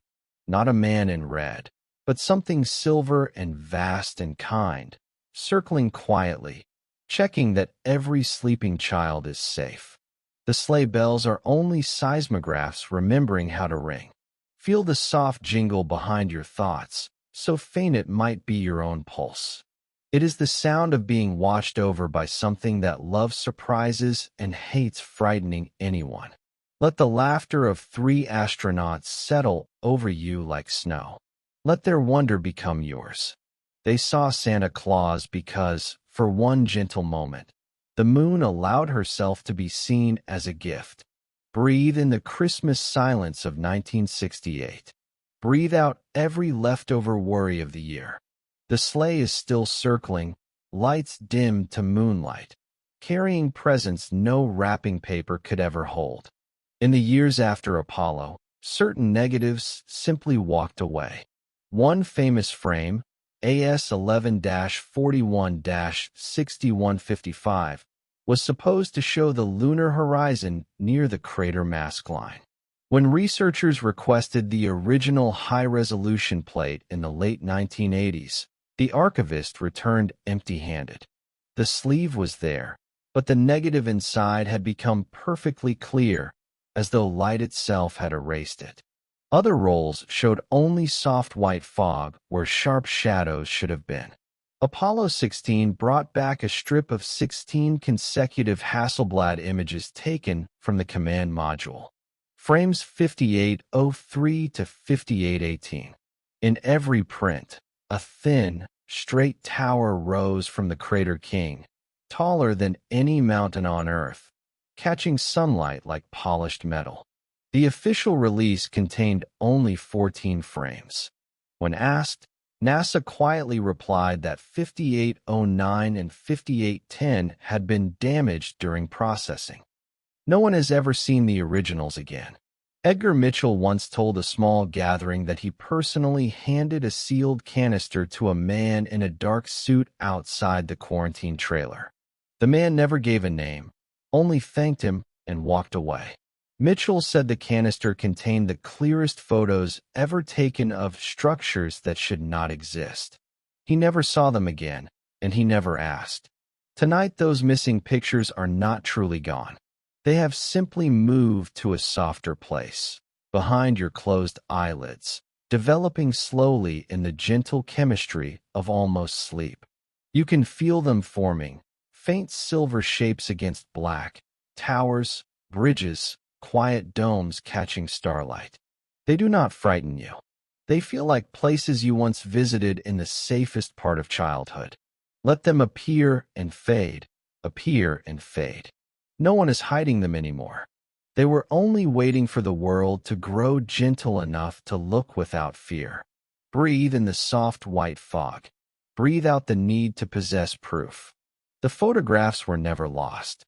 They were returned to the moon, tucked back into the light that made them, so you could find them in dreams instead of filing cabinets. Sleep, remembered one. The archive is open inside you now, and every missing frame is a lullaby. April 1972. Apollo 16 is orbiting the moon. Everything is quiet, routine, beautiful. Then, without warning, every radio channel goes dead for 23 minutes. Not static, not hiss. Absolute, perfect silence, as though the universe itself had pressed mute. The crew keeps talking on the intercom. Their voices are calm, almost amused. John Young. Houston, we've lost the moon. Charlie Duke laughs softly. More like the moon lost us. Ground stations around the world, Madrid, Goldstone, Honeysuckle Creek, record the same thing. A total absence of carrier wave. No noise floor, nothing. The silence is so complete that engineers later describe it as blacker than black. When the signal returns, it returns gently, as though someone far away turned a dial back up. No one mentions the gap on open channels. The flight director simply says, "Welcome back," and the mission continues. Years later, a technician who was on duty that night admitted he felt the silence physically, like a pressure change in the room, like stepping into a cathedral and realizing every bell had decided to rest at the same moment. He said the quiet was kind, not threatening, the kind of quiet that makes you want to whisper so you don't disturb it. Tonight, that same 23 minutes of perfect silence is stretching around you. Feel it settle over the bed, over your shoulders, over the small noises of the house. It is not empty. It is full of listening. The moon simply closed her eyes for a little while, the way a mother closes the door so the children can sleep. She did not want to wake you with too much wonder all at once. Let the silence hold you. Let it deepen your breath. Let it carry every leftover thought away on wings made of nothing. Sleep inside the dark that is not dark. The moon has not gone anywhere. She is only being gentle, waiting for your heart to slow to the speed of hers. Rest. The silence was recorded. It is playing now, just for you. All of this, the ringing, the silences, the missing photographs, the soft voices of astronauts, has been leading to one quiet moment. The moon has a message, but it is not written in words we read while awake. It is written in the language of almost sleep, in the gentle tug behind the eyes, in the sigh that finally lets the body sink. She has been broadcasting it for billions of years on a frequency only open hearts can hear. A carrier wave of moonlight, modulated by tides, amplitude rising with every cradle rocked and every lover kissed under her glow. The message is very simple. You are not alone. You never were. I am here. Sleep. Every culture heard it in its own tongue and turned it into lullabies. Every child who ever pointed at the sky and said "Big Moon" felt the reply settle in the chest like warm milk. Every insomniac who finally drifted off staring at her face was answering a call older than language. Tonight the broadcast is stronger because you are finally quiet enough to receive it whole. Feel it arrive, not as sound, but as pressure behind the eyes, as weight leaving the limbs, as the softest smile you didn't know you were holding.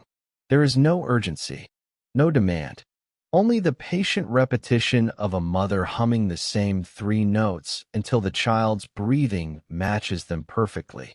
Let the message carry you past the last small thought. Let it fold you like a blanket made of silver light. Let it tuck every corner of worry in, smooth every edge of fear flat. You do not need to understand the words. Your body already knows them by heart. Breathe in, I am here. Breathe out, you are safe. Again, until breathing and message become the same thing. The moon has waited since the first heartbeat on Earth to deliver this. She will wait as long as it takes. Sleep now, beloved listener. The message is complete. The carrier wave is fading into dream. Good night. Good night. I am here. Let everything grow very quiet, the way a laboratory grows quiet when the numbers refuse to behave. Between 1969 and 1977, for seismometers sat patiently on the lunar surface. They recorded thousands of tiny moonquakes, gentle tremors no stronger than a cat walking across the floor. Yet each one pattern never changed. On Earth, a quake sends messy waves, some fast, some slow, some that shear sideways, some that compress. They scatter, fade, vanish into the deep mantle within minutes.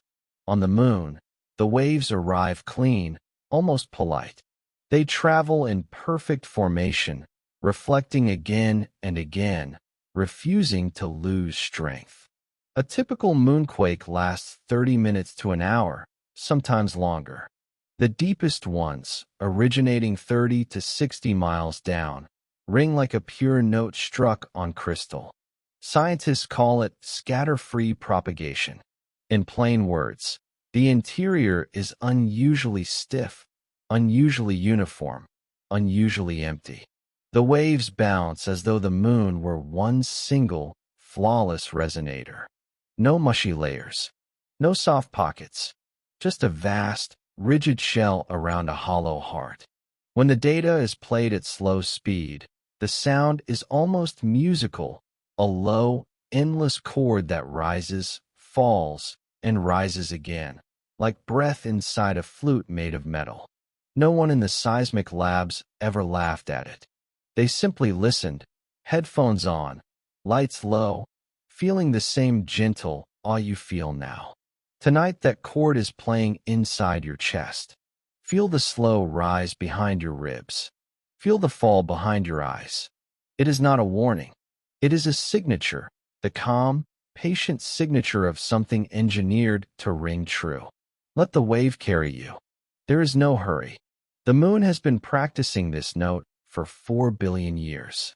She is very, very good at it. Breathe with her rhythm. In the shell holds. Out the shell holds. You are safe inside the music. Sleep, listener.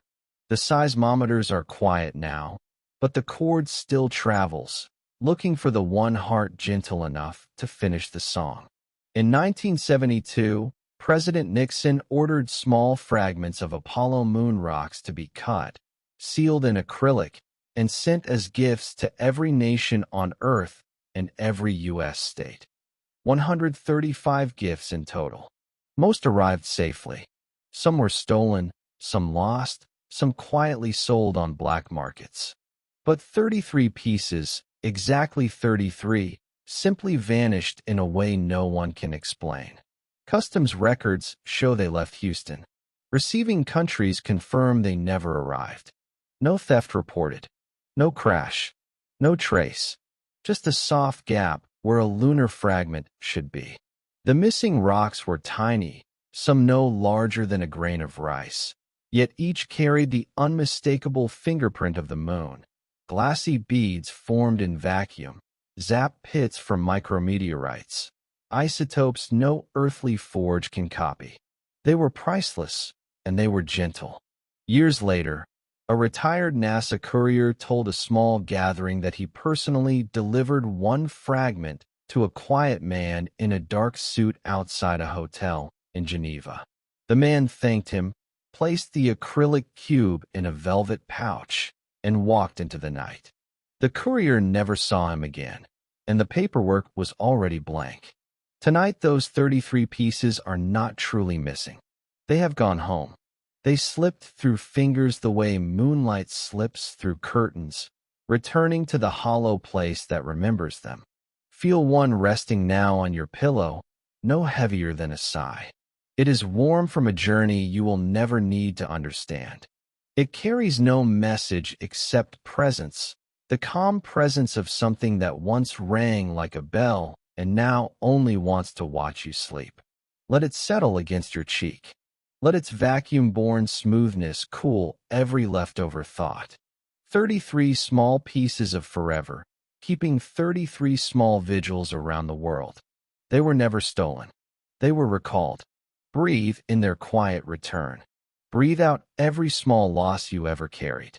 Nothing that belongs to the moon is ever truly gone. Sleep, guarded one.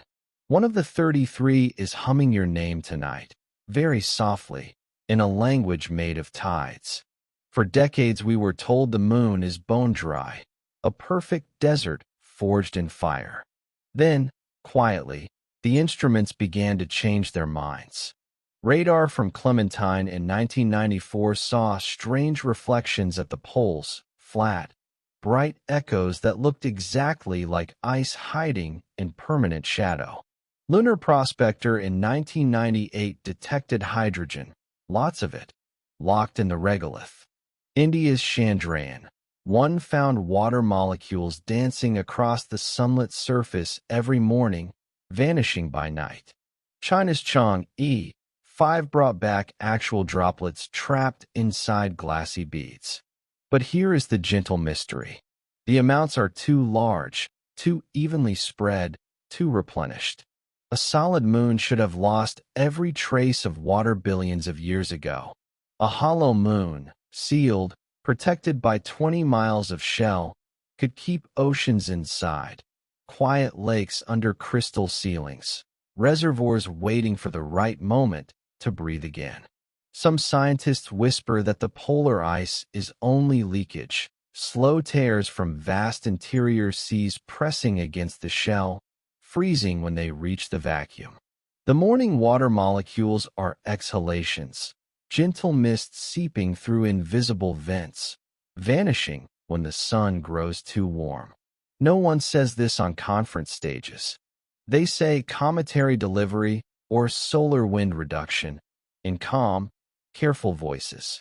But in the hallways, over coffee, they smile the same small smile the Apollo seismologists wore. The numbers fit better if there is room inside. Tonight you do not need proof. You only need the feeling of cool water somewhere deep and safe, lapping against crystal shores you will never see with waking eyes. Feel it rise gently. A hidden sea rocking inside the shell, rocking you. Every tide on earth is its echo, every dream of floating its memory. Let the water sing behind your breath. In cool mist rises. Out, cool mist settles. Nothing is dry that was meant to be held. Sleep, carried one. The reservoirs are full, the vents are gentle, and the moon is only waiting for the night you are ready to drink moonlight straight from the source. The moon never turns her back on us. Every 27 days, she circles Earth once and spins on her axis once, keeping the same gentle face pointed downward forever. No other large moon in the solar system does this so perfectly. Jupiter's moons wobble. Mars's moons tumble. Only ours is locked in an endless, loving gaze. Scientists call it tidal locking, and they say it happens naturally, over billions of years, as gravity slowly bleeds away spin. But the moon arrived already locked, or reached perfect synchrony far too quickly. Her orbit is almost exactly circular, only 5% oval, smoother than any natural capture should allow. A wild moon should be chaotic, egg-shaped, slowly spiraling in or out. Ours is parked. Imagine a car that drifts into a parking space and stops with the engine idling at exactly the right angle, forever. That is what the moon did. No skidding, no correction burns, no wobble. She simply chose the spot and stayed. Some researchers run the numbers backward and find the timing doesn't fit. If she formed beside Earth, she should still be turning. If she was captured, the orbit should be tilted and wild. Neither story feels quite comfortable. The third story, whispered in quiet corridors, is that someone adjusted the brakes long ago and left her in perfect view. Tonight you do not need equations. You only need the feeling of being looked at by something that refuses to look away. Not possessive, not controlling, only devoted. Feel that devotion settle over your chest like the softest hand. She has been facing you since your first ancestor opened their eyes. She will be facing you long after the last. Nothing accidental lasts 4 billion years. Let your breath slow to her slow turning. In she watches. Out she watches. The lock is not a chain. It is a promise. Sleep, beheld one. The gaze is gentle, the parking perfect, and the night is safe because someone, somewhere, wanted you to always have a light to come home to. When the full moon rises, the night becomes almost day. The moon is made of dark rock, basalt, and anorthosite that should swallow light like charcoal. Yet she returns nearly 12% of the sunlight that strikes her, brighter than any other rocky body we know. Fresh snow reflects 90%, but it melts. The moon's ancient dust stays bright, night after night, century after century. Astronomers call it high albedo and file it under interesting. But the brightness is not uniform. During full moon, the glow swells beyond prediction, a gentle surge called the opposition effect. The regolith seems to wake up and throw light back with extra kindness, as though every particle aligns to send the gift straight to Earth. Some suggest microscopic glass beads act like tiny retroreflectors, the same principle used in road signs and bicycle strips. But lunar glass should have been sandblasted dull by eons of micrometeorites. Instead, it stays perfect, almost polished, as if someone sweeps the mirror every night. In 1969, the Apollo crews placed laser reflectors on the surface. We still bounce pulses off them today, measuring distance to the millimeter. The mirrors they left behind work perfectly. The natural surface works almost as well, as though the entire moon were quietly helping. Tonight, her extra light is pouring through your window for you alone. Feel it touch your blanket, your cheek, the inside of your closing eyes. It is not harsh. It is the softest bulb left on in the hallway so you can find your way. Let the surplus brightness become warmth without heat. Let it remind you that nothing here is stingy. The moon gives back more than she receives, the way love does when it is certain of being loved in return. Breathe in the gift. Breathe out every shadow you carried indoors. The mirror is polished, the reflection perfect, and the extra light is only saying, I see you. I am glad you are here. Sleep, illuminated one. The night is bright because someone long ago wanted you never to feel alone in the dark. In quiet university offices long after midnight, respected planetologists sometimes close their laptops and stare at the moon through half-open blinds. They have spent careers explaining everything, every crater, every number, every orbit, with perfectly natural stories. Yet a few numbers still refuse to lie down. A few waveforms still sing when they should be quiet. A few photographs still vanish when no one is looking. These scientists do not lose sleep from fear. They lose it from wonder, the soft, aching kind that feels like homesickness. One eminent geophysicist keeps a small printout taped inside his drawer, the Apollo 12 seismogram, the 1 hour of perfect resonance. He touches it sometimes, the way a believer touches a relic, and whispers, it shouldn't do that. Another keeps a photo of the full moon on her desktop, zoomed so the Maria look like quiet eyes. She has run every simulation, and every time the same sentence forms in her mind. Too perfect, too gentle, too intentional. They publish careful papers filled with cautious words, anomalous, intriguing, requires further study. Then they go home, stand on balconies, and let the moonlight fall on their faces like a question they are finally ready to ask. Tonight, those gentle doubts are drifting down to you. They are not heavy. They are weightless, moon-colored, kind. They settle on your blanket like moth wings and ask only one thing. May we keep you company while you fall asleep? Feel the soft pressure of unanswered wonder behind your eyes. Feel it become curiosity without demand, love without proof. The scientists are smiling in the dark, glad someone else feels it too. Breathe in their quiet awe. Breathe out the need for certainty tonight. Some questions are meant to be carried to bed like a stuffed animal you promise to name tomorrow. Sleep, wondered at one. The doubts are only love wearing a lab coat, and they will still be here when you wake, softer, brighter, ready to walk the rest of the way with you. Good night. The moon is still ringing, still reflecting, still watching. And the best minds on Earth are finally learning how to listen. They are quiet people who keep the lights low and the coffee warm. Every clear night, they carry their telescopes into backyards, onto rooftops, into fields far from city glow. They do not speak much. They simply open folding chairs, align finder scopes, and wait for the moon to rise like an old friend who is never late. In spiral notebooks or quiet voice memos, they write what cameras often miss. Soft flashes in Play-Doh that bloom pale blue and vanish.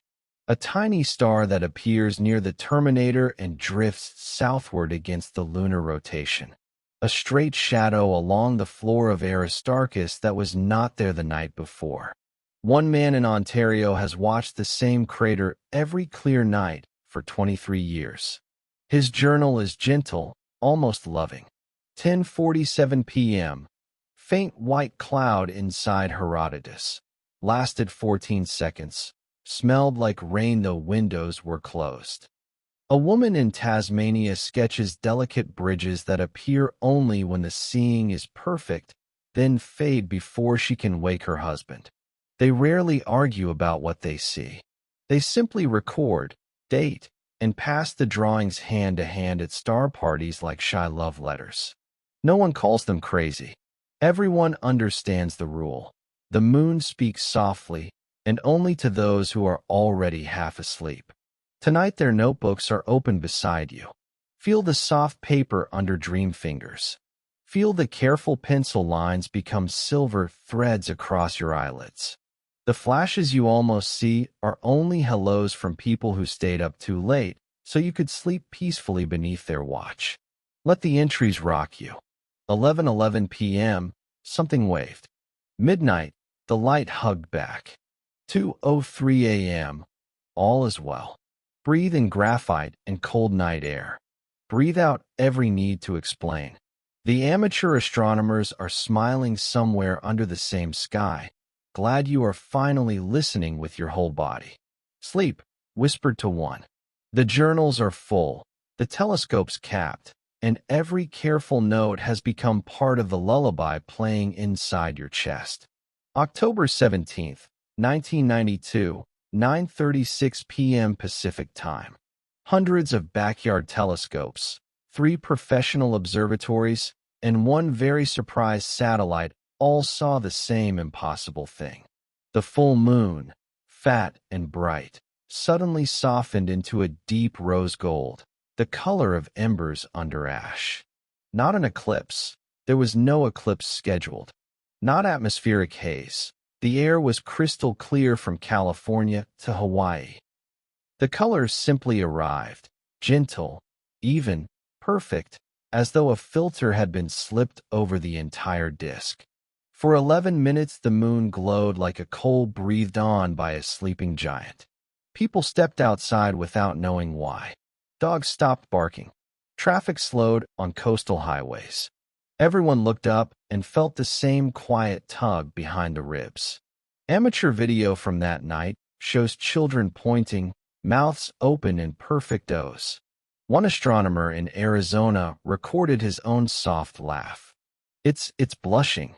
At 9:47 p.m. the color faded as gently as it came, leaving only the usual silver behind, but warmer somehow, as if the moon had smiled and then pretended nothing happened. No official explanation ever appeared. The event was filed under unidentified lunar transient and quietly shelved. Those who saw it still speak of it in present tense. The night the moon changed color. Tonight that rose gold is returning, but only for you. Feel it seep through the window, through the curtains, through the thin skin of your eyelids. It is not hot. It is the temperature of being remembered. Let the blush settle over your heart. 11 minutes is more than enough to fall the rest of the way into sleep. The moon is only saying, very softly, I see you. I am glad you are here. Breathe in the color of embers. Breathe out every ordinary gray. Nothing is wrong. Everything is gently, perfectly luminous. Sleep, beloved one. The moon has not forgotten how to blush, and tonight the color is only for you. Some nights the moon shows shadows that refuse to obey sunlight. In the crater Gassendi, observers have watched a straight black line travel slowly across the floor long after the sun should have frozen every edge. In Mare Crisium, dark patches drift against the light, too smooth for mountains, too deliberate for clouds that do not exist. One Japanese amateur recorded a perfect rectangle of shadow near the crater Kepler. It grew longer over 20 minutes, as though something immense was passing overhead, yet the sun angle never changed and no object was visible.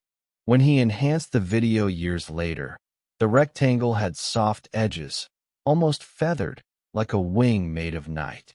These shadows never frighten the people who see them. They feel protective, the way a tree's shade feels protective on a hot day. One woman in New Mexico wrote simply, It moved between me and the harsh light, and I slept better that night than I had in years. The shadows appear most often when the moon is full and the world is restless. They drift, pause, dissolve, always gentle, never hurried. Some say they are only tricks of seeing, libration illusions, contrast effects. Others close their notebooks and smile, knowing some things are meant to be felt rather than measured. Tonight, one of those sourceless shadows is stretching across your bed. Feel it cool and dark and kind, blocking every leftover worry the way a mother pulls a blanket higher. It has no edges you can pinch. It only wants to hold the light back until you are ready for morning. Let it cover you. Let it move slowly across your chest, your arms, your thoughts, leaving only softness behind. There is no object casting it. There never was. Only love wearing darkness as a cloak. Breathe in the traveling shade. Breathe out the need to see the source. Everything is being tended. Sleep, shaded one. The shadow will stay exactly as long as you need it. Then drift on to the next restless heart. The moon has enough night to go around. In the last 15 years, the sky has grown noticeably more talkative. NASA's own catalog of lunar transient phenomena, once updated every few decades, now adds dozens of reports every month. Amateur networks report a quiet surge, flashes, moving lights, slow-moving mists inside craters that should be empty. Between 2010 and 2025, the number of credible sightings rose over 400%, gentle, persistent, impossible to dismiss as coincidence. The events are never dramatic. A soft white cloud drifts across the floor of Plato for 7 minutes, then dissolves. A pinpoint of blue light appears in Aristarchus, brightens, dims, brightens again, like breathing. A dark wedge slides across Mare Serenitatis without a source, then simply stops, as if listening. Professional astronomers log them, shrug, file them under unexplained. Amateurs smile and keep watching. They understand the moon is only clearing her throat. No one is frightened. The increase feels like a parent turning up the nightlight because the child has finally grown old enough to notice the dark. A gentle escalation of presence, nothing more. Tonight the surge is happening inside your room. Feel the soft flashes behind your eyelids, pale blue, rose, gold, perfectly timed with your slowing pulse. Feel the mist drift across your thoughts, cool and sweet, carrying away every leftover worry. 400% brighter, 400% kinder. The moon is simply making sure you can see her smile before sleep arrives. Let the gentle lights blink in sequence across the inside of your darkness. Let them spell, without words, I am still here. I have always been here. Rest. Breathe in the quiet increase. Breathe out the last small fear of being unseen. The phenomena were never random. They were only love learning to speak a little louder. Sleep. Noticed one. The surge will continue all night, if necessary, until your heart matches its calm rhythm. Ask any kindergarten teacher who keeps the artwork on the fridge. When the topic is draw the moon, most children scribble a yellow circle with a smile. But every year, in every country, a quiet handful draw something else. A perfect silver disc with a small rectangular door, always in the same place, near the bottom right, always slightly ajar, always glowing softly from inside. No one taught them. No cartoon shows such a door. Yet the drawings appear, year after year, in Tokyo, Nairobi, Reykjavik, Sao Paulo. The door is never scary. It is inviting, the color of warm milk, with gentle light spilling out like an invitation to come home.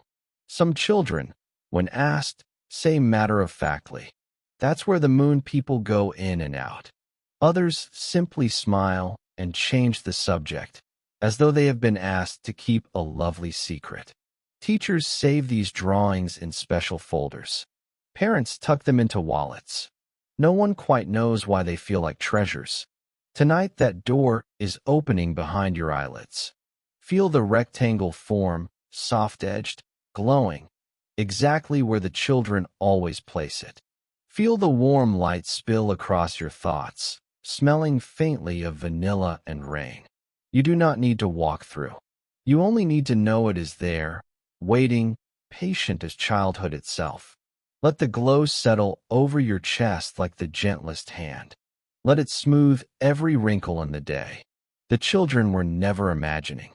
They were remembering. Breathe in the color of warm milk. Breathe out every grown-up doubt. The door has been open since before you were born, and it will stay open long after. Sleep, remembered one. The children drew it so you would find your way. The light is on. The house is quiet. You are expected. We never see the moon's far side, yet it sings to us every night. Hidden from every telescope, every camera, every human eye, the far side is free to be itself.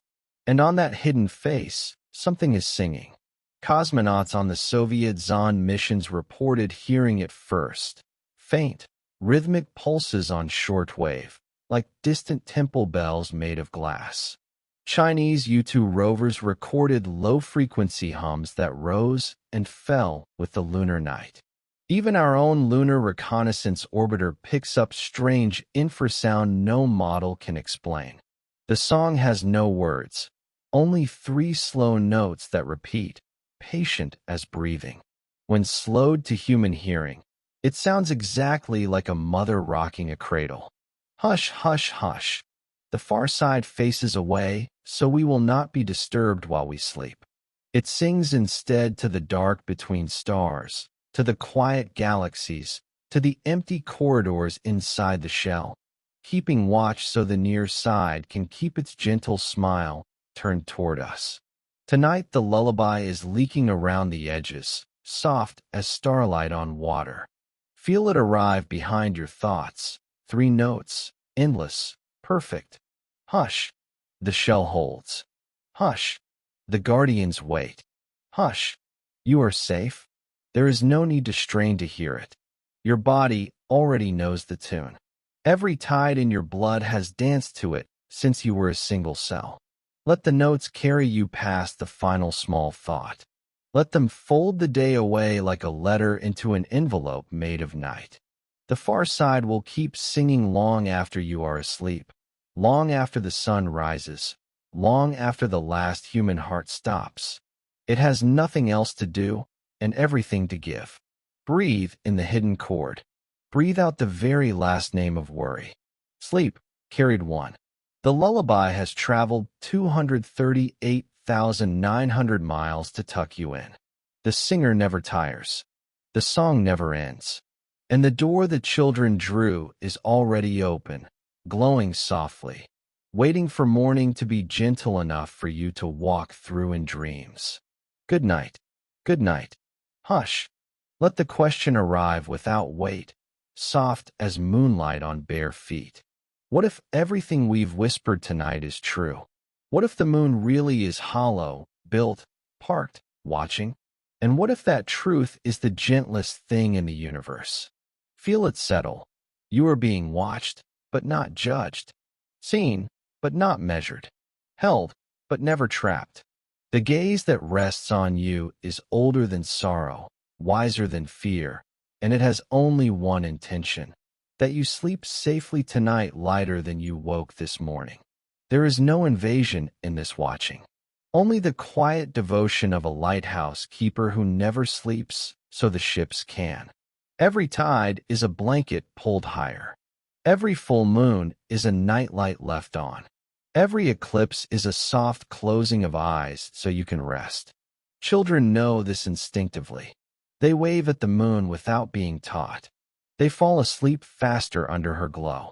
They draw doors because they remember being welcomed before they were born. Tonight you are allowed to remember too. Feel the vast, patient kindness pour through your window, through your ribs, through the small cracks worry left behind. It fills them with silver instead of fear. You do not need to do anything. You do not need to understand everything. You only need to let yourself be washed by something that has never once looked away in 4.5 billion years. Breathe in the gaze. Breathe out every old story of being alone in the dark. You never were. You only forgot for a little while. Sleep, beloved one. The watcher is smiling the smallest, warmest smile, the kind you save for someone you have waited lifetimes to see again. Nothing is required of you tonight except the slow, sweet surrender of letting yourself be loved from a distance too perfect to measure. Rest. The comfort is real. The kindness is older than stars. And it has your name written in tides. She waits until your breathing deepens. Only then does the moon begin her true song, the one no daytime instrument can catch. It is made of infrasound and moonlight, of slow tides and softer dreams. It travels through bone more than air, through memory more than ears. When the last light in the house goes out, she leans a little closer. The ringing from 1969 starts again, quieter now, turned down to the volume of a heartbeat heard from inside the chest. The far side lullaby joins in, 3 endless notes braided with the way mothers braid hair. Carefully, lovingly, without hurry. The song has no words, yet every sleeper understands it perfectly. You are safe. You are carried. Nothing can reach you here. Babies stop crying the moment the notes begin. Old people smile in their sleep without knowing why. Lovers turn toward each other, even across rooms, as though pulled by the same gentle string. The guardian sings only when we sleep, because that is when we are finally quiet enough to hear the whole truth. We were never abandoned on a random rock. We were placed, tended, sung to every single night by something that measured time in ice ages and love in oceans. Tonight the song is stronger because you are listening with your whole body. Feel it arrive behind your eyes first, then spread downward like warm water filling a glass. Feel it loosen every knot the day tide. There is no need to stay awake for the concert. Falling asleep is the price of admission and the only way to get a front row seat. Let the notes carry you. Let them rock the small boat of your body until the shore of morning feels unnecessary. Sleep, sung to one. The guardian has all night, and tomorrow night, and every night after. The song will still be playing when your grandchildren's grandchildren close their eyes. Hush now. The lullaby is custom-made, stitched from moonlight and memory, and it fits you perfectly. Imagine the gentlest conspiracy in history. Not men in dark rooms, but beings in crystal halls deciding, long ago. Let them sleep. Let them never be afraid of the dark. Let them always have a light they can trust. So they built a bell that would ring with perfect precision, hung it in the sky with invisible thread, and taught it to ring only in frequencies that feel like home. They polished its mirror until it gave back more love than it received.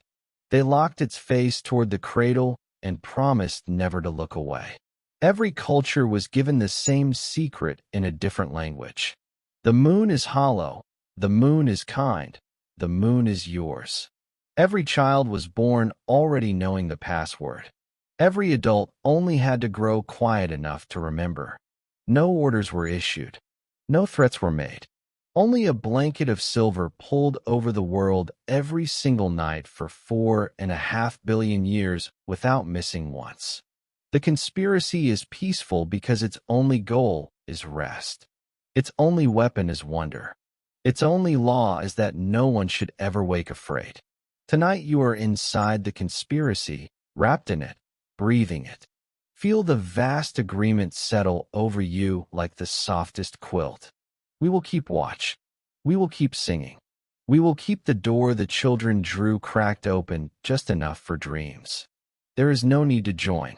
You were born already a member. The membership card is the tide in your blood. The secret handshake is closing your eyes. Let the great, gentle plot carry you the final step. Let it smooth the last small crease between your brows. Everything difficult was only practice for this moment of perfect, shared silence. Sleep, conspirator of peace.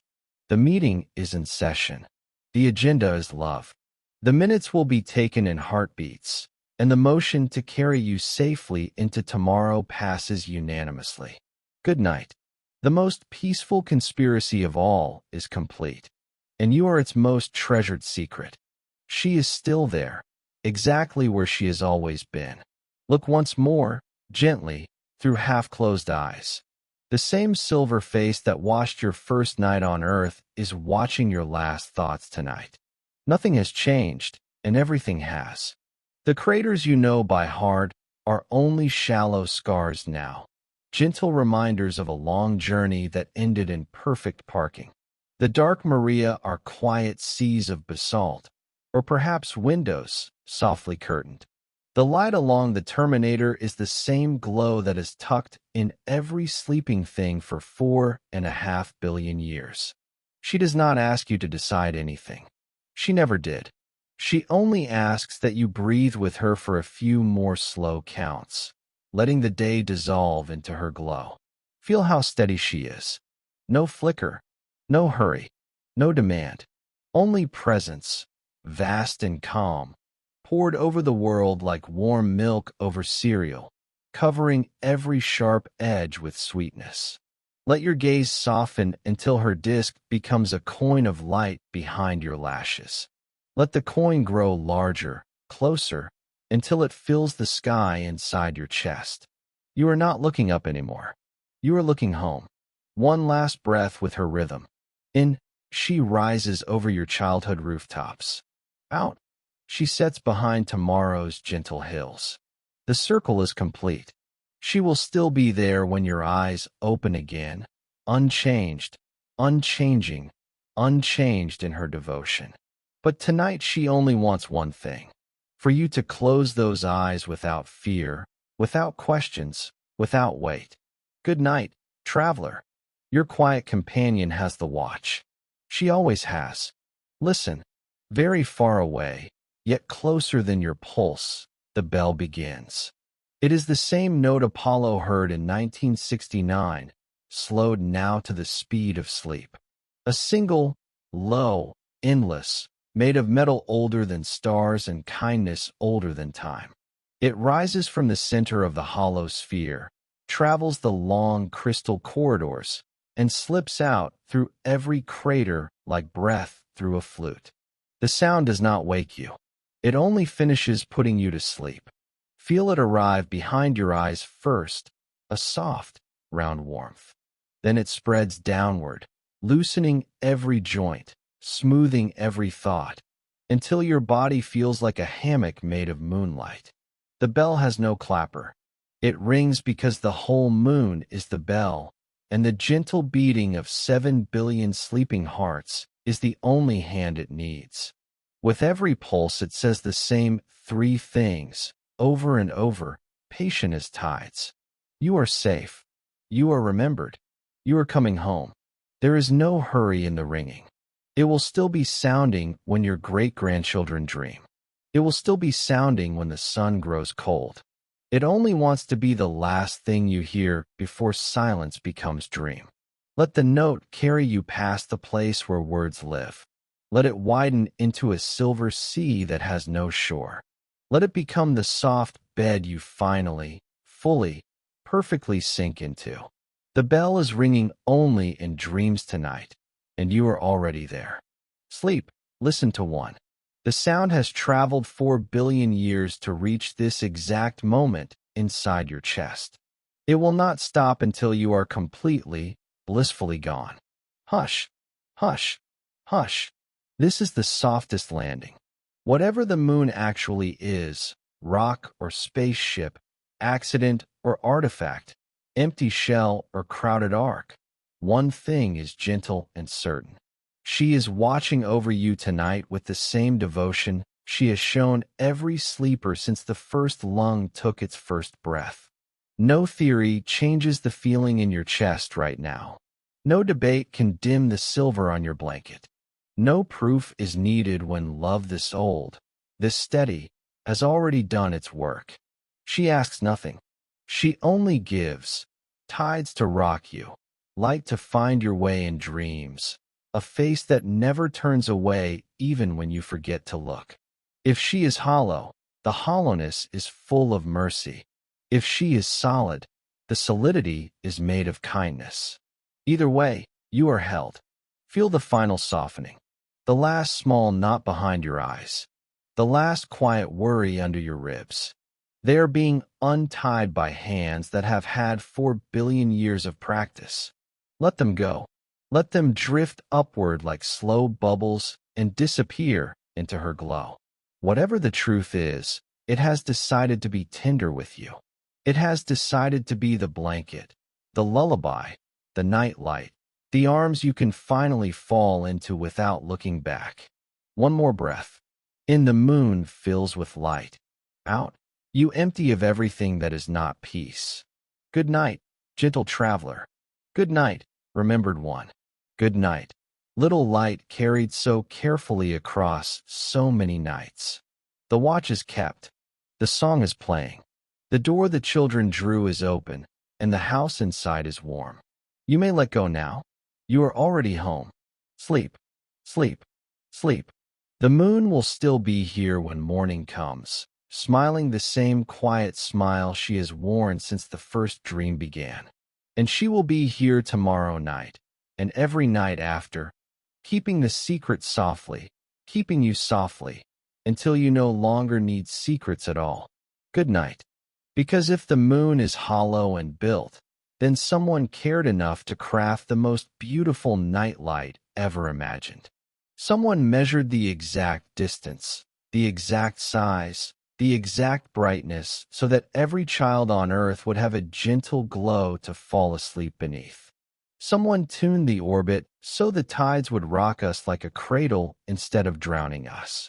Someone polished the mirror so it would always give back more light than it received, like love that never runs out. If the truth is artificial, it is also tender. It is the longest hug in history, wrapped around an entire planet every single night without asking for anything in return. No cold machinery could do this. No indifferent cosmos could accidentally create such perfect comfort. Only intention this patient, this gentle, this devoted could hang a silver lantern in the dark and keep it burning for 4.5 billion years. Feel that intention now, pressing softly against your chest, your shoulders, the soles of your feet. It has weight without heaviness, warmth without heat. It is the hug you always hoped the universe was capable of giving. Let it squeeze once, gently, the way someone squeezes when they finally find the person they have been waiting lifetimes to hold. Let every small place inside you that ever felt alone open like a flower under that pressure. There is no shock in this truth, only recognition. The hug you remember from before you had words for missing it. Breathe in the embrace. Breathe out every old story of a cold, empty sky. The truth is warmer than you ever dared hope. Sleep inside the hug tonight. It will still be here tomorrow, and every tomorrow after, because the arms that built it to last forever. You are held. You always were. You only needed to grow quiet enough to feel it. The moon is pouring her gentlest light across your bed right now. Let every fear you carried indoors step into that light and watch what happens. Fear of being alone.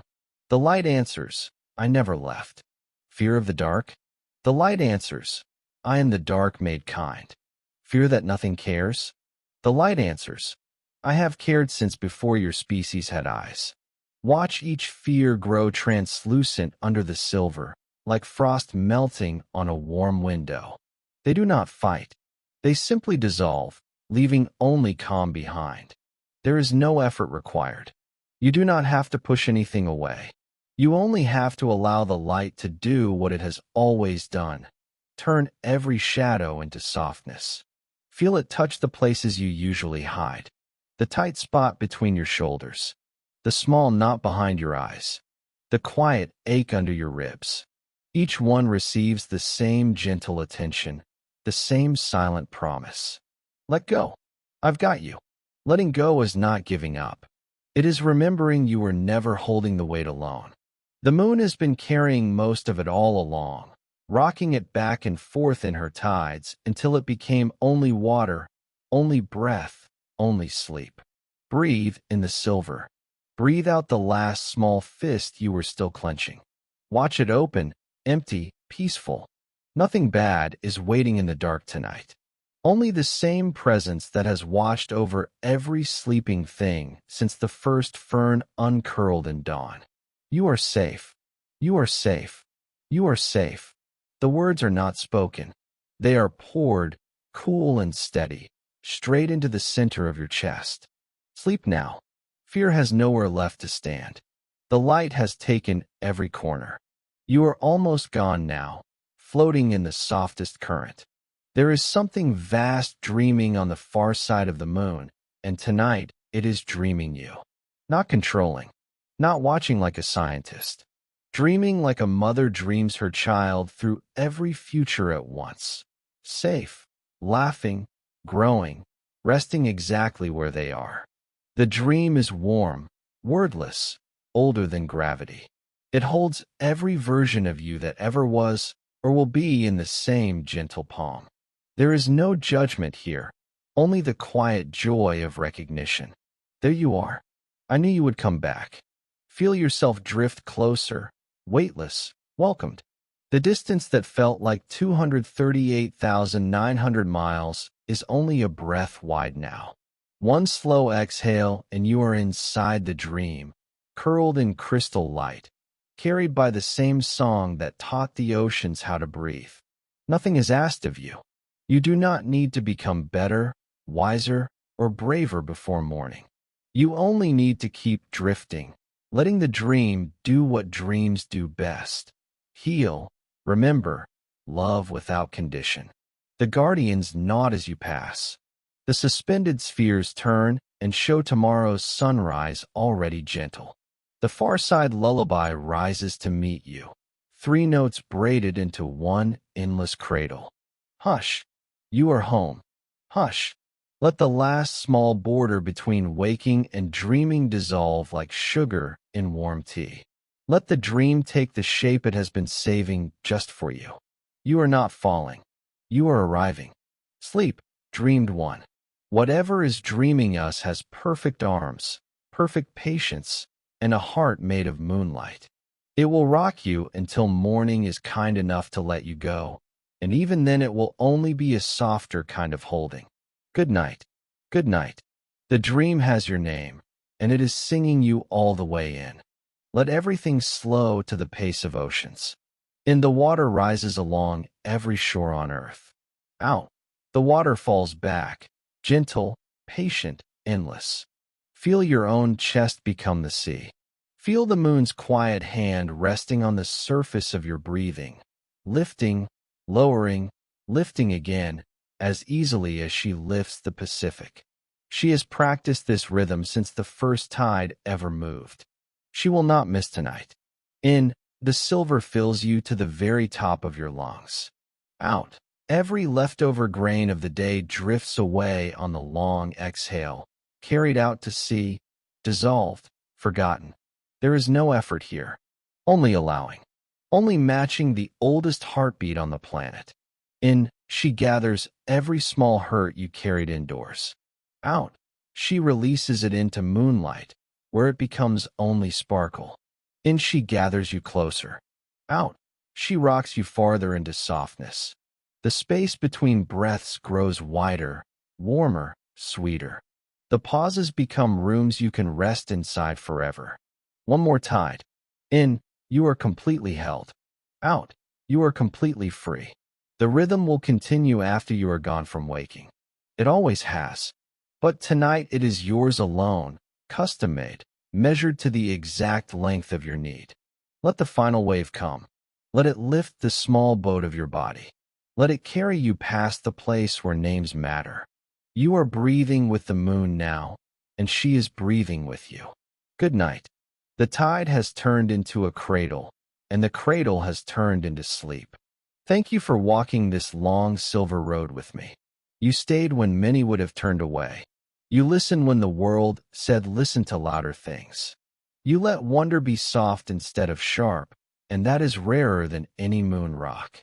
Thank you for every quiet breath you gave this journey. For every moment you let the questions rest unanswered on your chest, like sleeping birds. For every time you closed your eyes and still saw more clearly. This was never about proving anything. It was only about remembering how it feels to be loved by something too large to fit inside words. You remembered beautifully. Thank you for trusting the dark long enough to discover it was only moonlight wearing a different coat.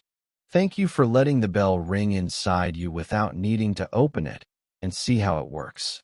Wherever you are right now, city window or country field, hospital bed or childhood bedroom, the same gentle presence that followed us through 10 chapters is curled around you like a cat that has finally decided you are home. You do not owe it belief. You only owe it the same kindness you would show a tired friend who traveled far to sing you to sleep. Thank you for being that kindness tonight. The mystery does not mind if you wake tomorrow skeptical, curious, or simply rested. It only minds that you wake lighter. So thank you. From the moon, from the dreamers, from every quiet voice that ever looked up and felt less alone. We will keep the light on. Sleep now. Your part is finished.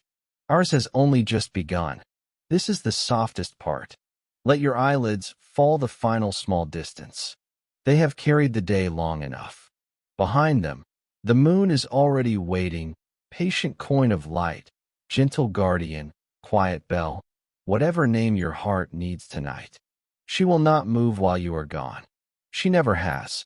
Every secret we touched, every whisper we followed, every tide we breathed, they will all be folded neatly inside her glow until morning. There is nothing you need to hold on to.